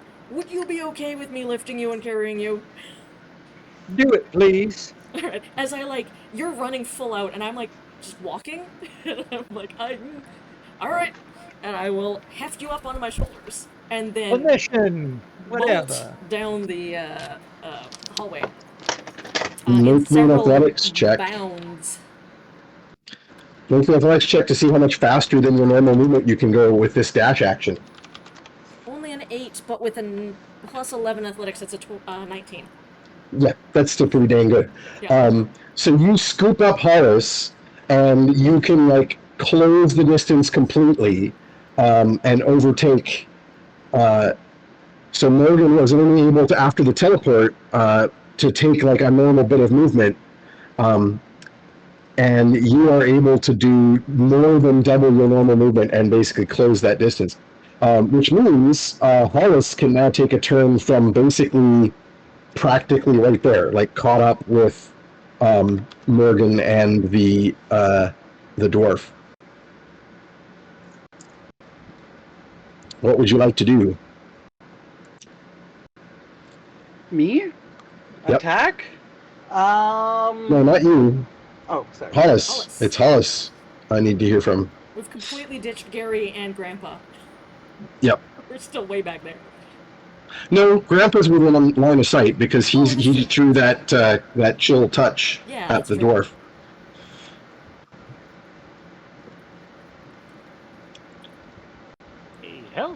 Well, I think I gotta take the mace and swing at the face and burn a spell slot to smite some evil. At Morgan or at the We gotta get dwarf? the mask off, right? Yeah. Yep. Mace So you're to the attempting face. to knock the mask off, basically. I mean, I realize Morgan now looks like Like a goblin. goblin. I'm gonna do a quick Arcana check. It's not my strong suit. Dirty 20. Yeah. Oh, that's pretty good, though. Does smiting evil to the face seem like something that would help? Evil is weakest in the face. That's true. I've heard that. So I guess I will say, with that really good roll, I'm going to say you would know probably 3 options to try. Okay. One would be to physically try and knock the mask off, which you know an attack roll could probably do. Oh, excellent! Well done, Morgan. Amazing. Nice. You're a little bokoblin. Semi, Bokoblin. Bokoblin. Bokoblin Morgan.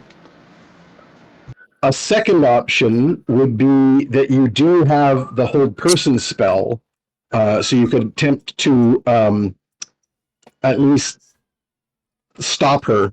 Restraint. Yeah, So- restrain her so that you can then do whatever else you got, like just literally pull off the mask. And then the third option, as a paladin, you might have a spell, and I'm just double checking if there is a paladin spell that can kind of stop an influence on someone that you would have access to. You have level 2 spells. I guess calm emotions would be the most. Yeah, I think the other options probably make more sense. The hold person or physically trying to knock the mask off. Let's cast hold person. Seems good. Okay. Because I'm pretty sure Ugna is a better mask puncher than I am. I can probably. Let's see if I have any disarm. I have a disarming attack, which I could use on her face. Yeah. Okay, well, this is a simultaneous then, so let's go for it. So I'm going to make a wisdom saving Peter. throw. Peter, use your brain. I can't say anything right now, but Peter, I know you have in you the information needed for this to be easier. I'm just gonna say that. Oh, that's right. Just make the mask look in the bucket. Oh no! I need a saving throw from Morgan. Well, Morgan, I need a wisdom saving throw. All right. Let's see. Oh my God! Wait, is this charm? No, Okay. it's a hold person. No. The mask. the effect. The mask, because I do. No, it's more of a possession. I know you have a fey-like Okay. resistance to charm, but that's not what Alright. this is. All right. That's why you're not just acting of your own volition. You're doing a limited set of I got actions. a 12. That's on the not gonna. dice. Nope. With your bonus, that won't be enough to make it. Okay. Um, too silly. so that will be Your a health. successful hold person. So you are paralyzed temporarily. Ugna, go ahead and make your disarming attack with advantage because of that. Okay, I am not going to use a weapon. I'm going to use my fist.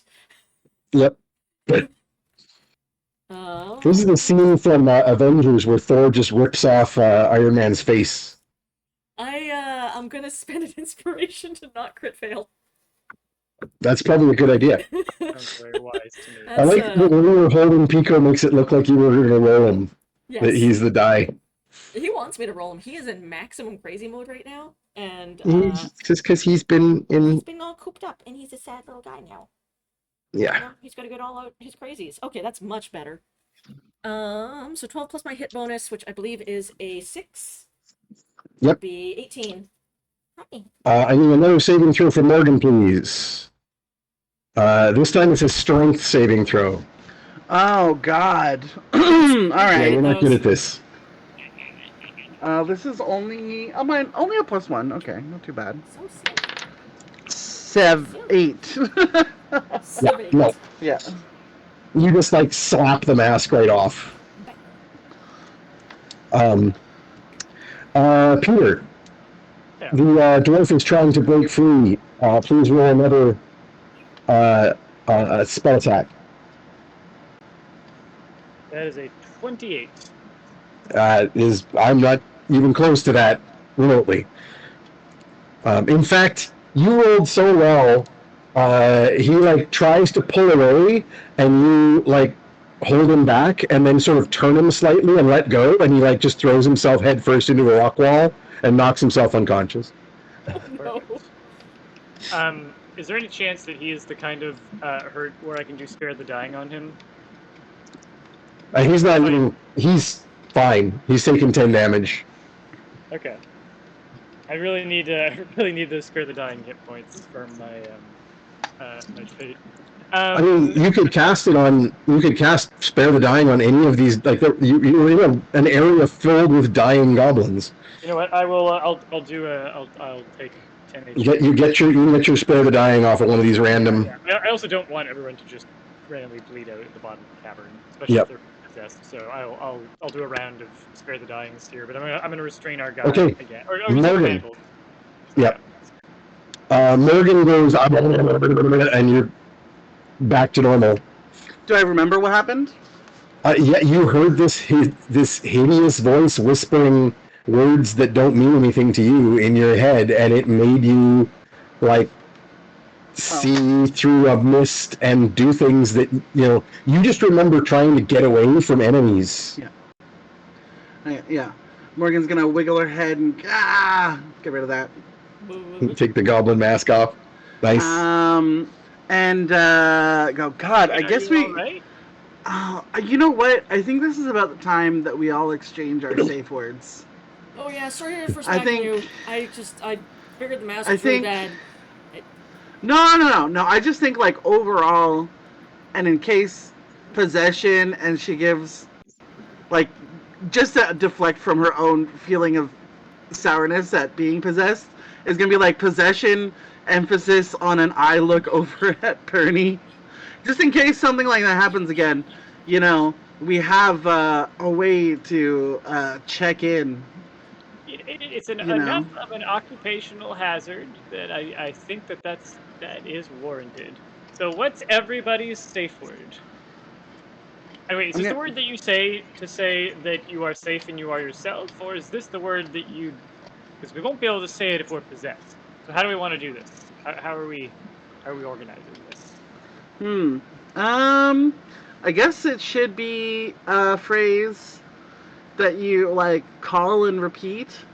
And then Morgan's gonna go to text on her crystal to Perny.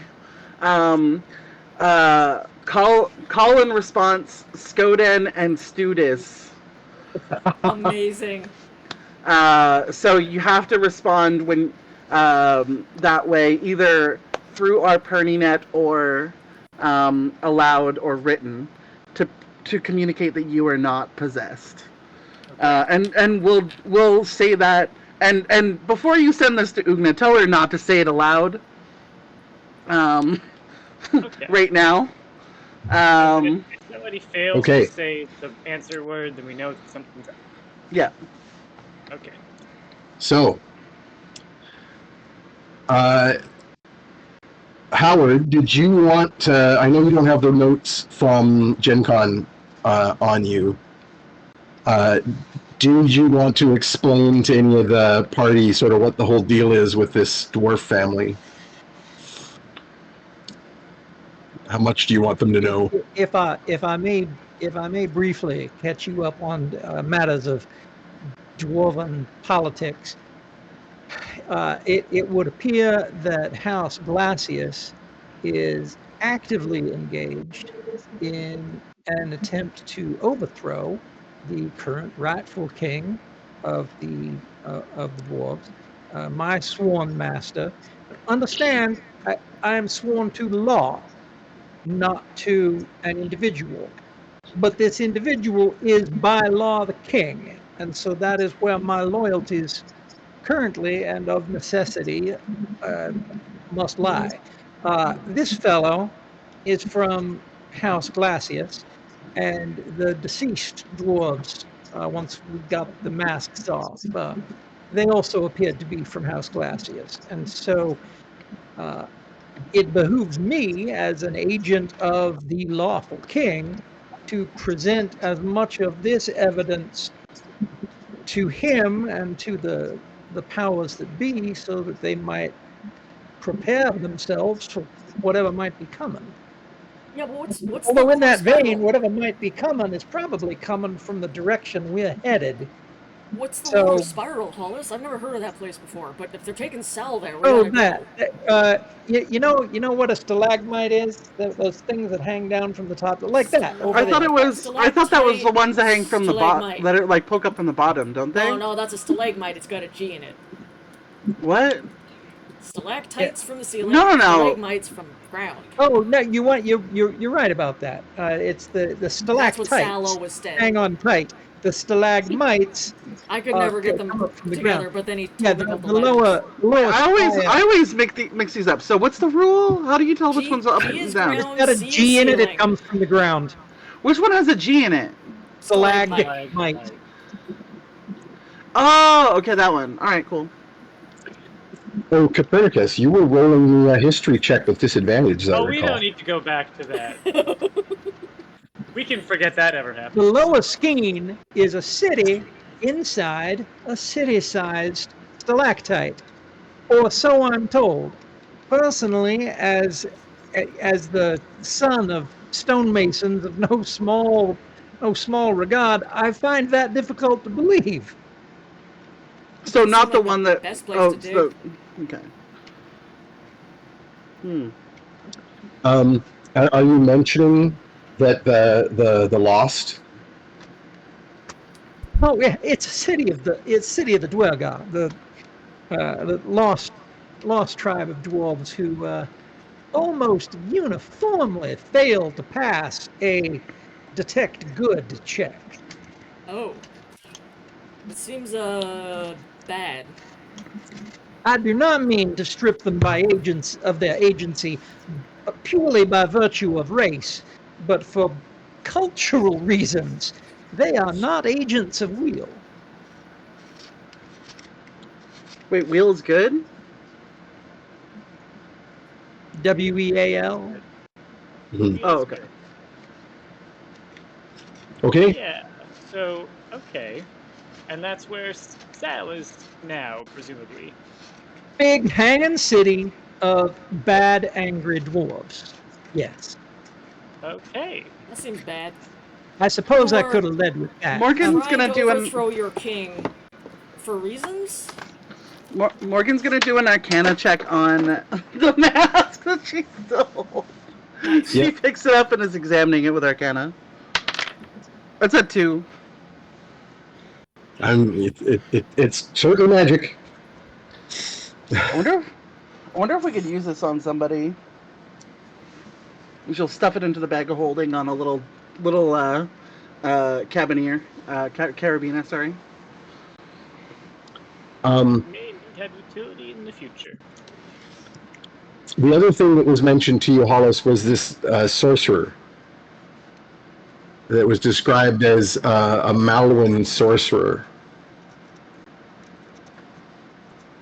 Well, I'm sorry. I assumed that everybody would just assume that there's some sort of evil, magic wielding Mhm. person behind all of this. Yeah, but there's so many of them. Like, it's good to know which one. What's a Moomin, though? You said he was like a Moomin sorcerer. I didn't really catch that part. Sometimes And about when- magic users can be very harmful.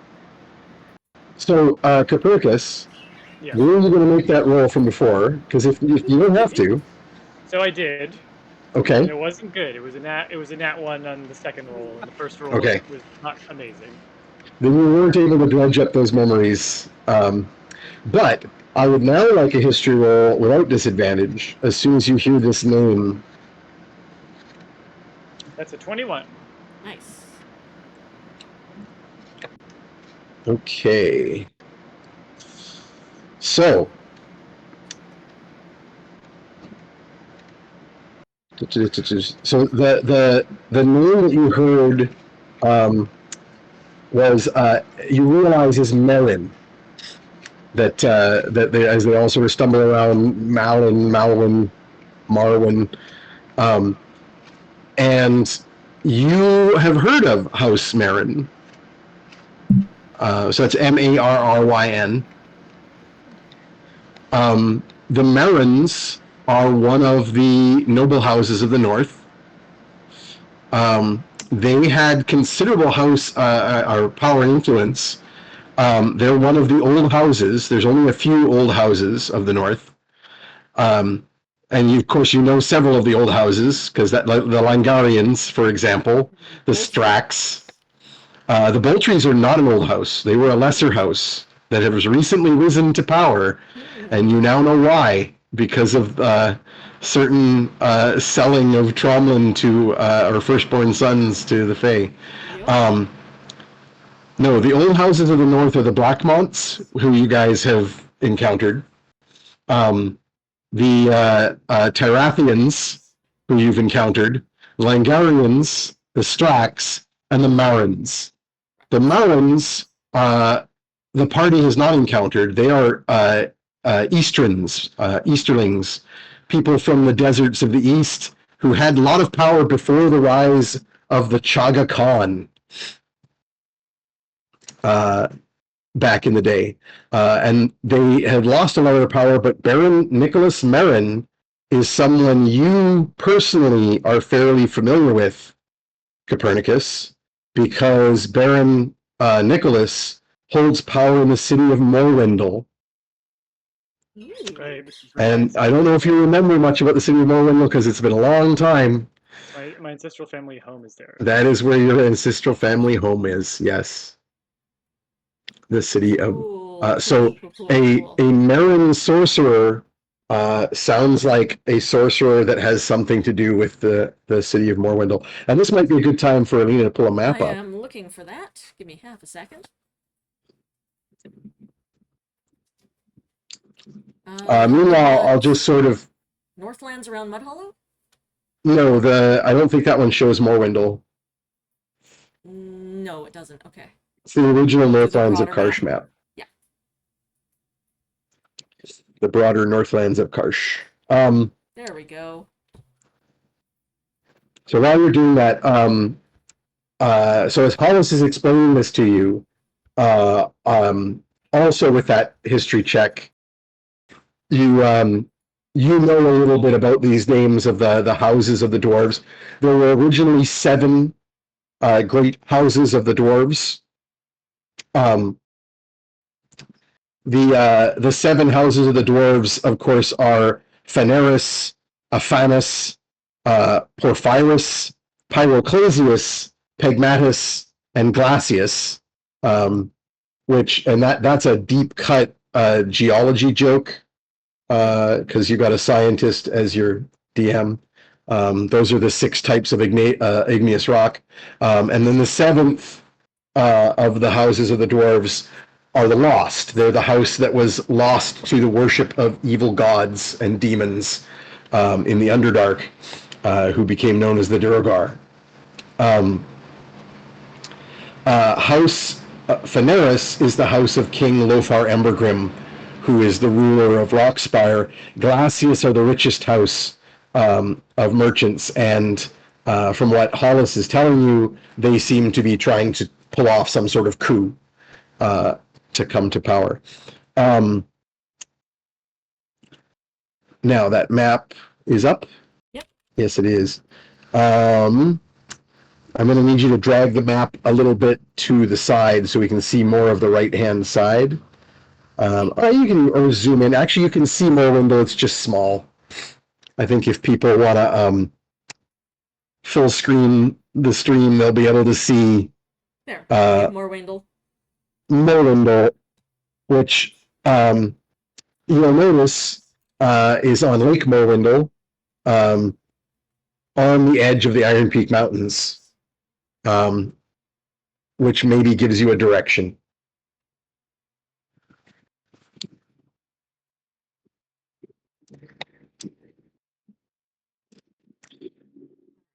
So to recap, you from questioning this dwarf,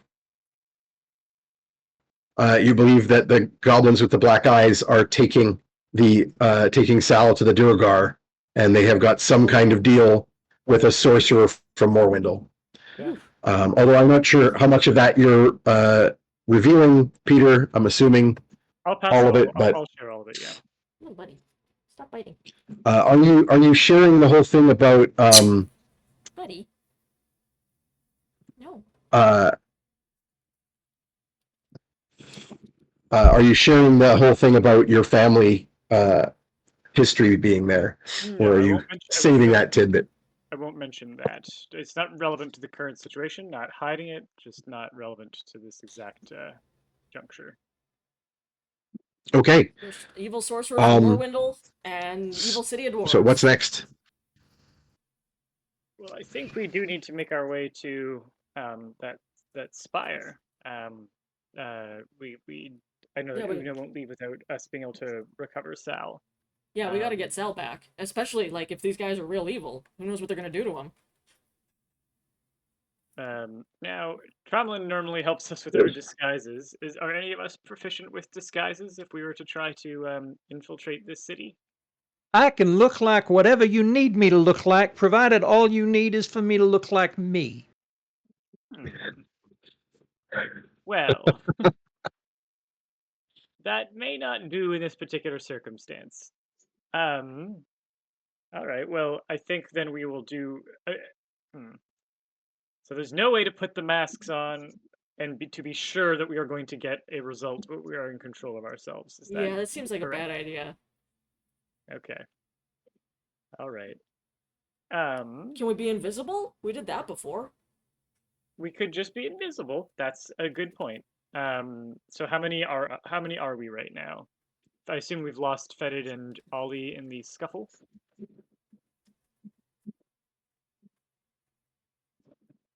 I'll call Fetid up the side corridors, and I assume we don't get a response. Not immediately, no.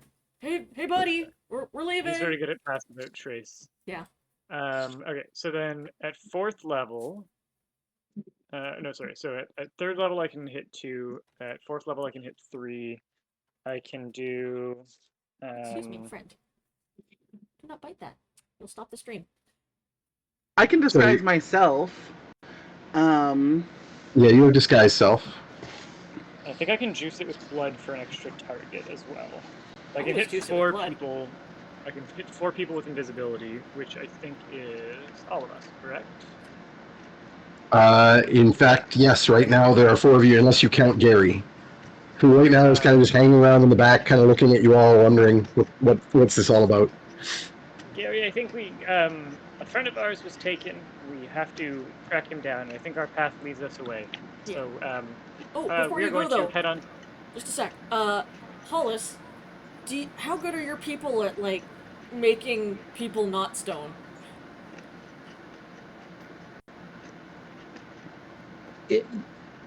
It has a friend of yours been actually, literally petrified? I mean, Tromlin was once, but he got better. I was just thinking, like, you don't have time to take these criminals, and I'll point at the dwarves that were goblins, back in for questioning, but, like, if they're rock, no one can hurt them. And they're not going anywhere. True. So if you have a way to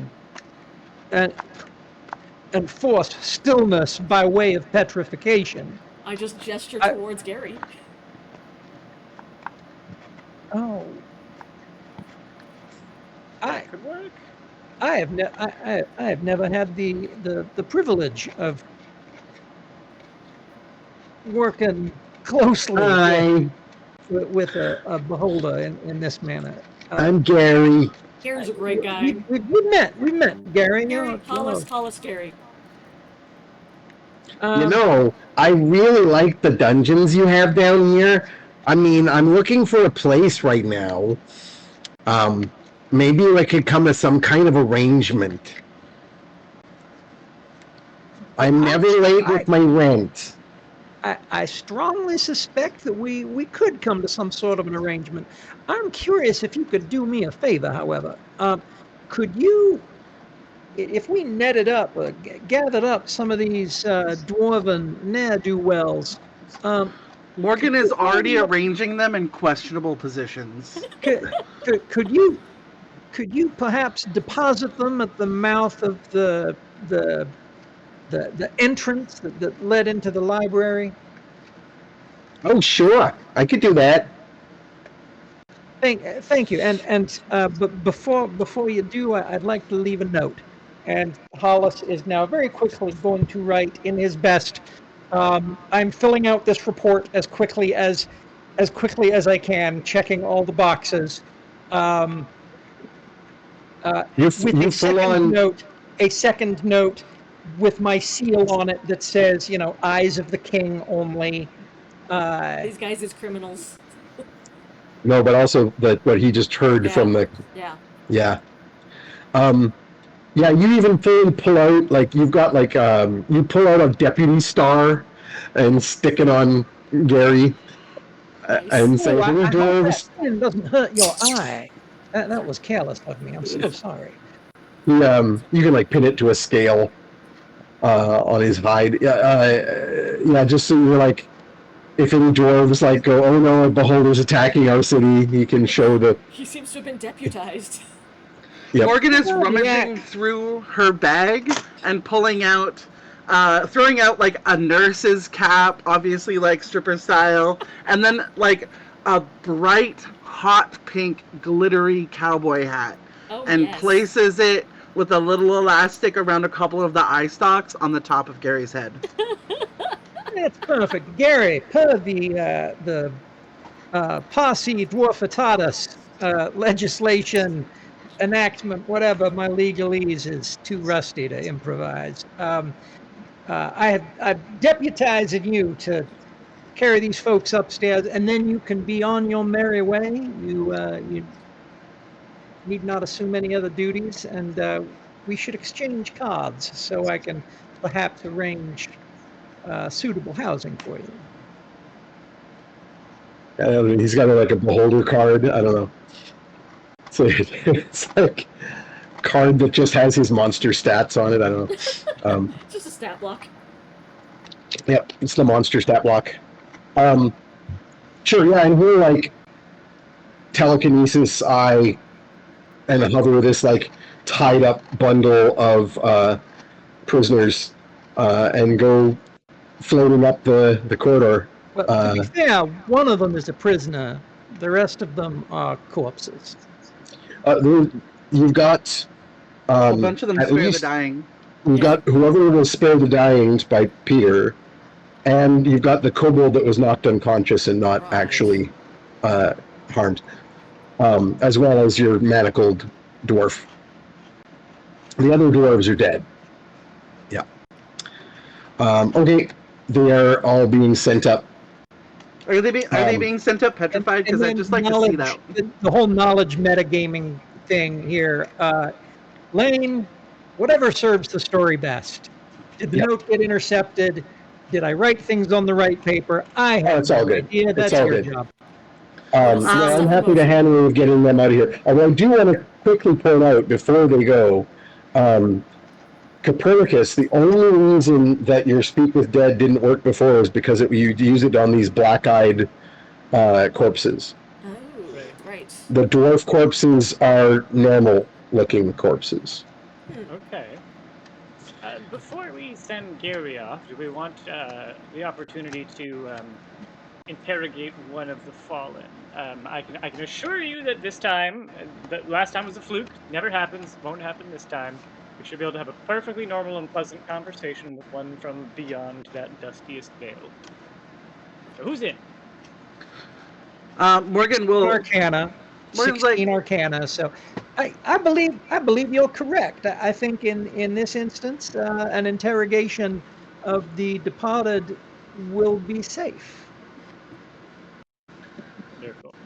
Morgan just wants the goblins to be petrified and watch it happen one by one so that she can study it for like future Arcana rolls to go, I kind of understand how this works. Cool. So that's what we're doing. That's all she wants. Speak of Dead is just 5 questions. There's no rolls here, but I remember. should proper form here. I can neither turn us invisible nor keep it dead until I do a short rest. Right. So Yep. can we do an hour, and then I'm also going to recover some hit dice. So, in the interest of time here, but also I think I want to point out that you are still in pursuit of the goblins, and you don't know if they've gotten Sal to that city yet, or if you're just still catching up. So you probably don't want to wait for too long, but you can easily grab the fallen. There's only the 2 dwarf corpses here, and one of them what you thought was the leader. So Right. that particular corpse, you can just grab it and bring it with you. Like Ugna's got plenty of Yeah. Corpse carrying capacity. capacity, and then just carry on and have that as an attempted questioning at next opportunity.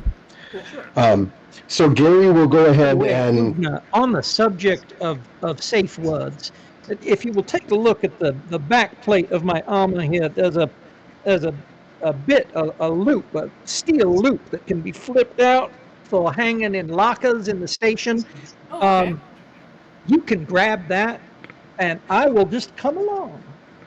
Sounds good. I got a clip for that. If you don't mind, I will flip it out. As this and most Game purposes, Yeah. now Ugna can in fact quick draw the dwarf. Amazing. Nice. Love it. nice. as really gay characters, we just have so many carabiners. We super Those, do. like, some of them are from like the adventurer pack, but most of them are pretty gay. They're just for flagging. Nice. Okay, so you carry on in pursuit, Running. and you go further and further down. You're gonna carry me as well, so that I can short rest on the way. I need them spell slots real bad. I'm happy to it's going to take. I'm fine with that. I'm also going to do a little quick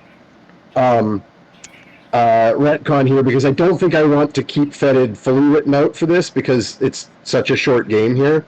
But he'll So like when you scout go ahead. and call Fetid, yeah, he comes back up the corridor with Ozymandias having been scouting ahead a little bit. And having him with you means that he can do all of his Underdark tricks to evade traps Yeah. and give you guys your pass without trace, so you don't have to worry as much about running into creatures and monsters. And so you spend a number of hours traveling deeper into the Underdark as you try to catch up with these goblins, doing like a bit of a forced march. Hollis and Ugna both are extremely capable of a forced march. You're carrying Copernicus. Fetid is riding on Ollie's back, and we'll invite Morgan to join him. It's a large creature, although it smells a lot like sulfur, and you may want to prestidigitate a lot. But It's okay. the group of you can make some pretty good time, and with Fetid leading the way, he can certainly evade all of the general traps. So for those who don't know, Fetid has the Dungeon Delver feat, and it's his thing is to sort of get by the traps and so forth. I'm going to say that you've kept the kobold unconscious prisoner as well, because Fetid wants to question him. Just because I was kind of hoping to do a thing with Jeff and the kobolds, but that'll allow that to happen next game. So there are plenty of other monsters. You find several more narrowing corridors with lurking black puddings that Fetid leads you around and you manage to evade. Hollis, of course, has his dwarven senses underground to sort of know this corridor will eventually come back around to that one. So between those two knowledge bases of knowing your way around with Hollis and knowing your way around dungeon traps and monsters with Fetid, you're able to make your way deep into the Underdark under the Iron Peak Mountains. And after hours, possibly days of travel with forced march, I'm going to get everyone to roll me an exhaustion saving throw. That is Constitution. Yes.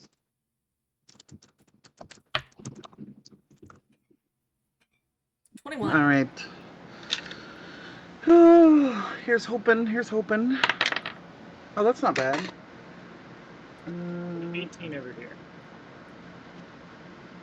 15, 17 total. Ooh, nice. Okay. 17, 18. 25. Nice. Oh, Yep. That sounds about dwarf. Yep.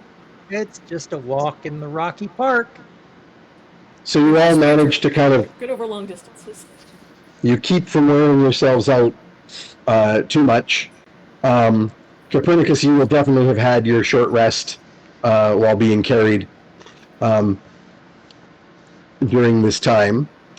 And no one has the disadvantage of exhaustion levels. When you eventually start getting into territories that, Hollis doesn't even have it. Like this is true Underdark. You're not in lands that the dwarves ever go to. These are the deeper places. There are a few points where you have to stealth your way past ambushes, where the goblins have basically lying in wait. But between Fetid's Pass Without Trace and various other options like your invisibility spells, you're able to evade such things. And you eventually make your way into parts of the Underdark that are effectively enormous caverns. And you're basically walking through a mountain range underground of stalagmites. And instead of purely goblins with black eyes, now the goblin ambushes become few and far between, but there are patrols of dwarves down here. And the dwarves down here all, if they are fully bearded, you can't see them because they wear almost ninja-like scarves with their big dwarf noses sticking out, but nothing else, just eyes and noses, and the scarves wrapped around their heads, and no visible beards. Maybe they cut them off or cut them very short, but it becomes clear that these are a culturally distinct group of dwarves that live down here in the deep Underdark. And of course, Hollis, you recognize that these are Duergar, these are the lost tribe of the dwarves, who, as you pointed out earlier, they have self-direction. It's not like a race thing. It's simply that these are dwarves who turned to the worship of demonic gods. So obviously, it's very possible for a dwarf down here to be like, I don't want to, I'm an atheist, Duergar. I don't like that. Chances are good that they would not survive. But like the it's a rank and pretty file- safe bet. The cultural pressure to Yeah. act Yeah. against the to act against good is strong. It's a safe bet that any Duergar you see down here is an evil cultist, and that's the real problem. I mean, there's not- also like just your rank and file who will sacrifice a chicken on weekends, but they're not really into it, It's just kind of a cultural Does thing. the Watcher's Eye background feature that I've got, no local laws, recognize criminals and cops, Mhm. I assume that this is something that only kicks in after I've had the opportunity to see things in motion. What I'm wondering is that going to help me maybe predict the pattern of patrols a little bit so that we're a little Yeah. more evasive? It's kind of staged, right? Like you don't have a lot of information to go on here, but even just seeing some of these patrols, you quickly are like, yeah, this is very militaristic society. These patrols that are going out here are regulated. They're not just a band of randos wandering around. That's clearly Us, like yeah. a patrol that's on the lookout. Probably not necessarily looking specifically for you guys. In fact, there are a lot less of those goblins down here. Like you've bypassed a handful of attempted ambushes on your way down. But now you're getting to a point where it's like, yeah, this is a territory that doesn't belong to those goblins. Right? And you remember when you were charmed, when you had charmed that House Glacius dwarf, he mentioned the mutual allies. And you're starting to maybe put a little picture together, and this will be relevant to your Watcher's Eye thing. Yeah, you sort of are getting this idea that the black-eyed goblins that have magic possession on them that messed with attempts to speak with the dead and so on, they're probably servants of this dark sorcerer that was mentioned, and the mutual allies being mutual allies to the House Glacius rebels and to the sorcerer's goblins are the Duergar. Yeah. House So there's- Glacius, very obviously. Yeah, House Glacius sees economic yeah, means to an end. and leverage Yeah. in allying themselves with a group of dwarves who really won't be able to stomach the sunlight. Yep. Um, Yeah, there's like three groups here. There's the dwarves of Rockspire that are trying to to pull a coup, which are House Glacius. There's the Duergar who are enemies of the dwarves down Love to here, see the dwarf and then king there's this fall. and then there's this go-between sorcerer with like black-eyed goblin servants who seems to have, whether it's like a hired situation or has whatever mysterious goals of his own, has sent the raiding party. But it is clear to you that this is where the raiding party is headed. Also, with Fetid leading the way here, you guys, I didn't think about all the tracking. Why don't you give me somebody roll dice for Fetid's survival checks? And with advantage you because want my of 18? the scent. Sounds great to me. Yeah. So with Ollie, roll the advantage roll though, because you might nat 20. Who knows? I rolled a 6 on the advantage roll, so let's take the 18. So with Ozymandias snuffling along, this hellhound that they seem to have bound to them, that's like gives Hollis the heebie-jeebies. For some reason, there's this very happy demon hanging out with these people that Fetid rides around on.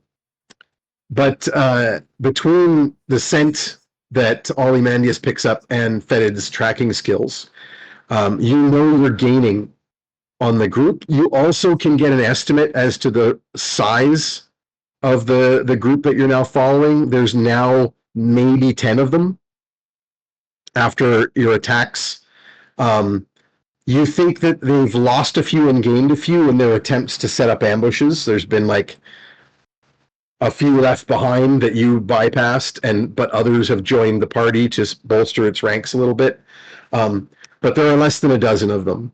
And occasionally in the march, Fetid will be able to detect heavier footfalls of individuals who are burdened carrying something, and you're fairly certain that as a prisoner, Sal is probably completely unconscious or tied up or immobilized in some way and being hauled around by these goblins rather than being forced to march. Morgan Um, is riding one of Ugna's shoulders, Yeah. or depending on the height that is available, and if not, has definitely fed a little baggie of grapes and a little juice box to Perny in the little baby carrier. Yep. We need a Like, travois for get it. Ollie and for one for Una, so we can just have these little like lay on beds behind them as they march along. Just those two characters carry the rest of the party so everyone can get rests in. Yeah. So Yeah, we're not- Bernie actually can't digest properly, but it's so sweet that you're doing this. So he's like fake eating it, but like tucking it down his shirt or whatever for a while until he has like the grapes start to leak out around his stomach as they start to like accrue around where his suspenders hit his very tight waistband. Just You like can, every like, other baby, shoulder massage. just like he's just like stuffing away. Maybe he's like tossing it to Ollie. Oh no, grapes very poisonous to dogs. That's Oh true. no! Yeah. It's no. fine as a hellhound. Nothing is poisonous to him. Okay, great. Um, Definitely over to Ollie. Or fetid, for that matter. Yeah. Yeah, you can like massage Perny's shoulders and like squirt a squirt bottle in his mouth that he can then spit into the bucket that he's got. And When Barb and I do spitting stuff, we do it privately. no. Okay. So what I want to know now is, as you're getting pretty close to your quarry, but you're also in enemy territory, what is your preferred strategy here? Are you going to try to just follow them to wherever they're taking Sal, and then go with the what if we go invisible and sneak in and try and break them out of the enemy city? Or are you going to try and haul ass and overtake them using your various dungeon mastery here to try and cut them off and try and rescue Sal before these goblins make it to the dwarf fortress? I think cutting them off is a good first resort, and then infiltrating is a good second. If anyone does anyone else agree with that? Agreed? Oh, I absolutely agree. Agreed. I will say the one trade-off is that if you are going that route, it's riskier, right? Because you're not going very quietly and stealthily through the dwarven territory. You're going to be going hard to try and cut these guys off and catch them. So that's the basic trade-off: is you're taking greater risk as you go through enemy territory, but you could potentially rescue Sal before he's actually locked away in a fortress. Seems preferable. I even if have it a means more hard time fighting. believing that there is less risk involved in breaking a prisoner out of the middle of a dwarven fortress than there is in making haste to prevent him from being locked up in the first place. Oh, speaking of, do you have any more of those handcuffs?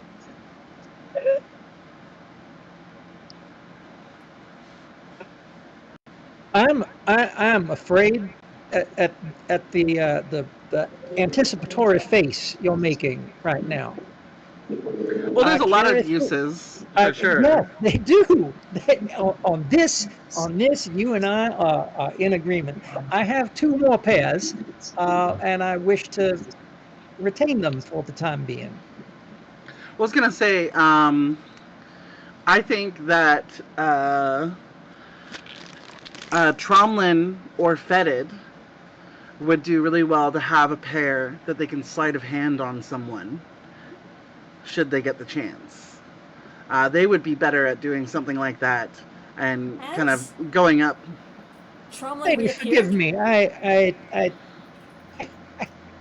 completely misinterpreted your approach. Yes. Oh, Yeah. I mean, for those, like, we could do that after we finish the mission. Right. Honestly, I have a supply of much less expensive, but much more comfortable manacles. That's good. Here's a card for Bed Bath and Beholder. Yeah, I like that store. Oh, That's a good nice. store. I have a couple of those 30% off coupons. I keep forgetting to use them. Perny usually shops at Bloodbath and Beyond. Oh, yeah. This is a favorite of Barb's. She had quite the loyalty card punched up there. Lane, has Trauman reappeared at all? Or is he still poofed Nope. out into the fairy wilds? Nope. He disappeared into the mists and shadows of the Feywilds. We heard him And you talking know and then that we because went you and Copernicus were able to overhear him speaking to something. to some child. And Morgan told you after you all arrived that there was some kind of problem in the Feywilds. Right. So I've just Yeah. mentally written him off as in the Feywilds again. He'll show up at some point. Yeah, though, Perny, we should discuss some of what we experienced in the possessing. I didn't really understand what was being said before I was compulsed, but since you also experience it and we are both incredibly smart, we could probably parse out some of it and figure out a little bit of its source and how we could possibly counter it. So I was just gonna suggest shooting the shit a little bit on what we were able to understand, using message to say things that we'd heard, or at least the closest to what we heard before going under. Sure. Well, what I heard was similar to the language of the Desert of Ix, which would put the source somewhere in the east. But what Morgan's writing notes and wrote ICKS, Desert of Ix. Desert And of she'll repeat horribly, probably, what she heard with her mouth as best she can, but will send a message via PernyNet, trying to give the best impression of what it was. There's we triangulate anything from that link? yeah. Here's Rockspire, here's Morwindle, and here's the Desert of Ix, sort of generally. Could I performance to try and communicate this?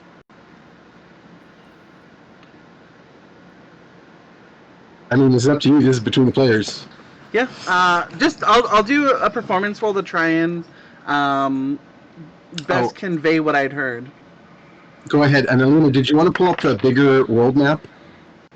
Oh, sure. I just want to impress that the Desert of Ix, there's that city of Direwind there on the edge of the desert, which is where trade goes through. I got a 19 on my performance roll. Throw an Arcana on that, try and figure out what's going on from that. I got a 25. The Desert of Ix is very large. Yeah. And we only see So I just want people to see how it. extensive the Desert of Ix extends to the It east. starts here, but it goes Oh, all the way yeah. over. All right. And we're under that.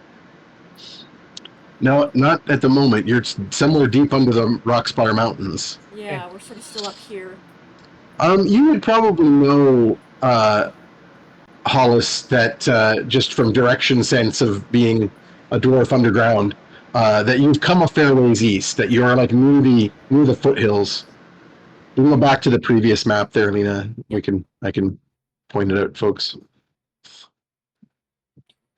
No, sorry. What was being conveyed? You guys both made rolls there, but I'm not sure I understand. I did a 19 to performance to try and communicate best what my possession was like, what I'd heard during the possession, either by mouth or by the PernyNet.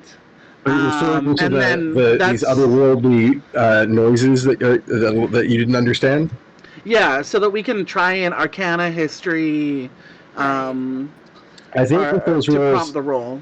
yeah, those rolls are pretty good. You're not going to be able to interpret, but at least I think Copernicus, you will believe that was like abyssal tongue, like that was somebody doing like some, serious nefarious magic.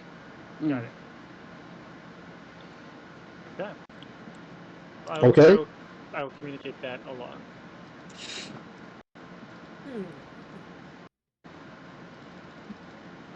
And Subiversary. Subiversary. You sub. Mhm. Hooray! You sub from Raymond. You're a player. Enter the Subiverse. So I think as you're attempting to overtake more quickly, I think to finish off here for tonight's game, what we'll do is we'll make a series of rolls to determine how successfully you're able to do that without attracting attention from the guard patrols. Awesome. So, number one, I'll get a roll from Hollis on sort of your underground wayfinding. Let's call that a survival roll with advantage.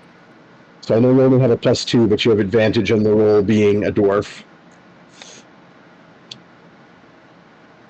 Okay. 18 plus. I've got Plus 2. 4 in survival, so 22. Oh, was I looking at the wrong character? No, I was. Yeah, you better. I was looking at Copernicus' survival. Yeah, you got a +4. Cool. So excellent. And let me get a roll from someone to roll for Fetid, and we'll get the his survival check in order to kind of get ahead of these of your prey. And this is not with the sniffer of Ozymandias mattering, so just a straight survival roll. Who's rolling and what do you got? I'll roll. All right. I rolled a 2. With I'll plus send one 10. of my inspirations on that. Sure. Do you have any left? Oh, no, Fetid never does. mind. Can we spend a fetid? Sorry, fetid. I won't spend a fetid. Yeah. With also the knowledge that that was only 2 more. Ooh. Yeah. Okay. And now everybody roll me a stealth roll individually and add an extra 10 because of the pass without trace that Fetid is giving you all. Okay. 24.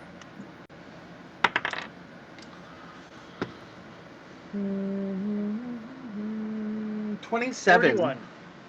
Holy shit. 21 is the low one so far. And then someone roll for Hollis, I still need a stealth roll. And someone else I need to roll for Fetid. I rolled bad. Someone else. I rolled a 7 for Oh. fetid, Alright. which is still not great, Okay. but maybe not as bad as you rolled. Yeah. My 2 stealth and a 4. roll is flat, but it's a 15. And then you get a plus 10 for the 25. pass without trace. Oh, So that's a 25. 25. Okay, I'll take it. Fetid has a plus 8, so that becomes a 25 as well. Nice. So 21's the low Your still. 7 becomes a... So 21 is the low roll for stealth. And with the 12 survival, Fetid is having a little bit of difficulty evading patrols. But your stealth is good. So I'm going to roll now to see if any of these patrols overcome that 21 stealth. Okay. So, Fetid is trying to overtake these goblins before they get to the Dwarven city. And between Hollis's knowledge and wayfinding underground and his survival dungeoneering tricks, you manage to evade any immediate traps, but you're not really gaining on your quarry. And then, as you approach, you get to a point where the stalagmite mountain range that you're passing through suddenly opens into a massive ravine that plunges even deeper into the Underdark, like a giant axe of some impossible mountain giant had cleft the very stalagmites in twain. And in that huge cleft, there is a ridge of hanging stalactites, the central one of which is impossibly huge, like a veritable mountain above ground, hanging downwards into this cleft. And you can see these dim purple lights glowing in various caves and caverns and windows carved and built into this spire. You can see almost like steps spiraling around this huge stalactite with other smaller stalactites like towers hanging around. You can see weapons and ballistae sticking out here and there as this like insane, absolutely impossible upside down dwarf fortress hangs from the ceiling of this impossibly huge cavern. Hollis, this could not have been built in any way but magic. This is all stone shaping. So visually, what you're magic. talking about here is more like the Hollow Earth scenes from Kong v Godzilla. Yeah. Or Godzilla v Kong. I never remember which one to put first. Yep. Okay. Except Dwarven. And with these eerie purple glows of magic, you can also see flying around and circling the city various patrolling winged demons.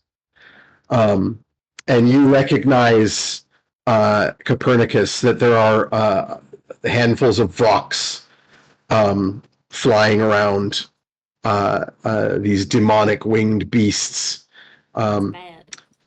And as you are taking stock, you see in the valley below you, as it drops away, you can see a party of goblins with their kobold outrunners sniffing their way along, several of which, probably a total of 8 of them, have over their shoulders these poles with something bound up in between that they're hustling along. Their numbers have swollen a bit more. There's a little over a dozen of them now, probably about 16. There's about equal numbers carrying the burden as there are marching along, and they're rushing as quickly as they can, looking absolutely exhausted towards this fortress. If I But could just do down below, a brief cinematic moment before we wrap. Oh, go ahead. go ahead. Okay. So there's a cut to that, and then there's a cut back to the group, and then a cut in on Ogna's eyes, just as she whispers, "Sal," and then like a flame kindles in her eyes.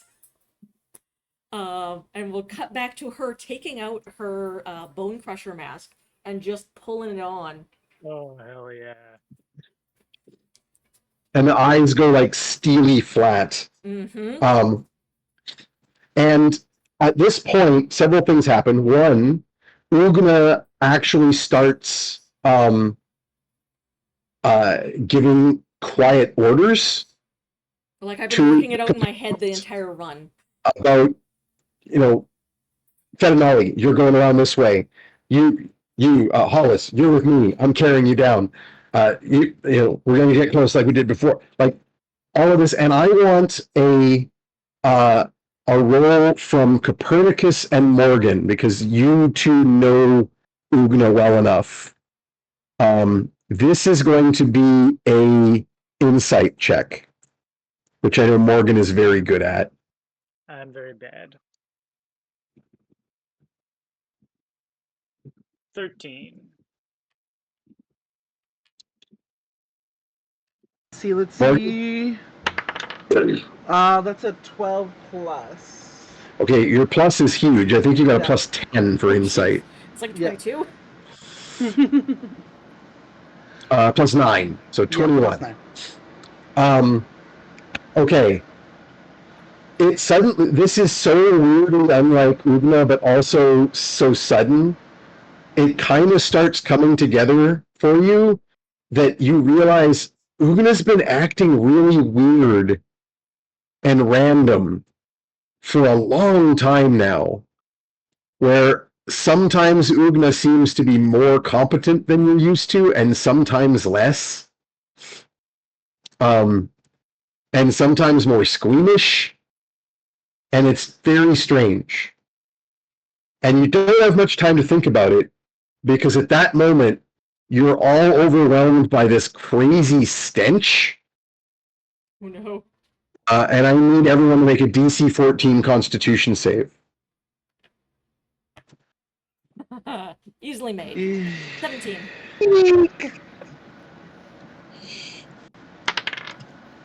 Ugh. That's the sound you make when you fail a Constitution save. Yeah, that's gonna be a 5. So I've got a fail from Copernicus, a fail from Morgan, a success from Una, and a success from Hollis. Okay. Somebody roll me for Fetid, and we don't need to roll for Ozymandias. Oh, okay. Feder gets 10 on the die.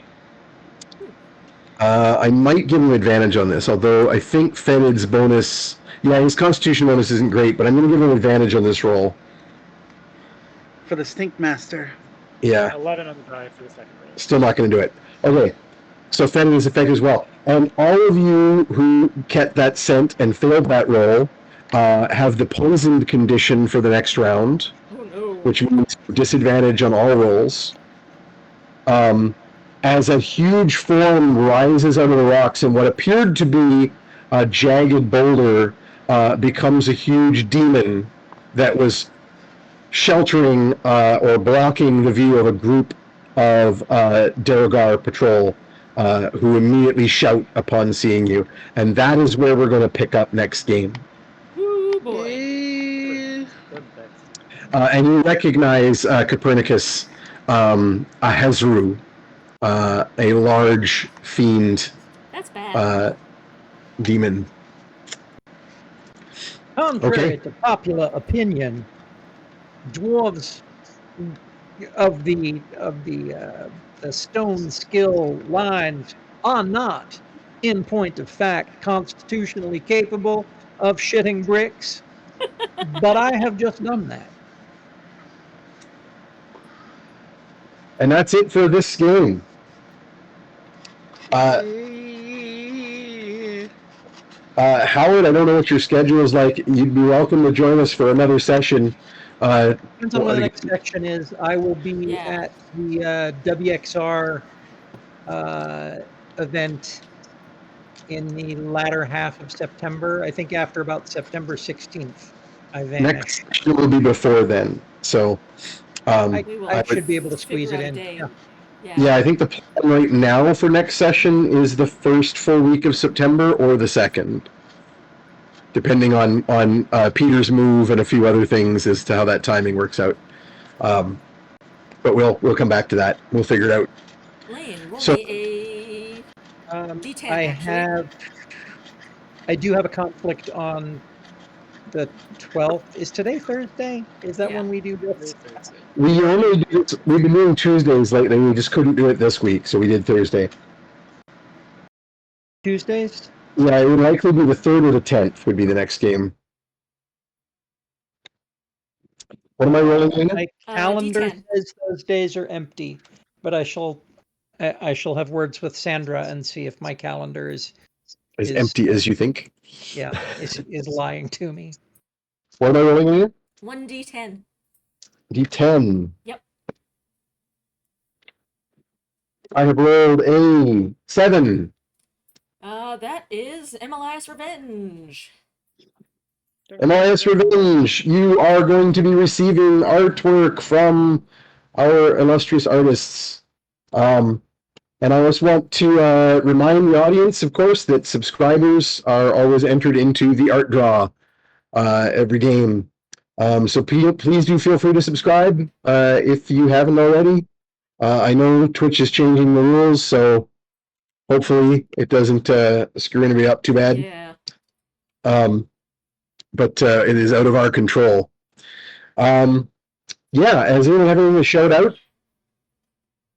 Any upcoming projects or appearances anyone wants to shout out? I'll give Howard the first dibs here. You just mentioned where you're going to be in September.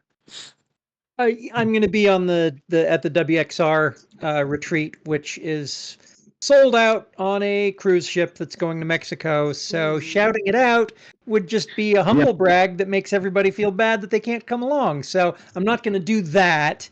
What I'm going to say is go visit the websites of these other fine folks that I've had the opportunity to play with, because this is fun and I like getting to do it. And thank you so much.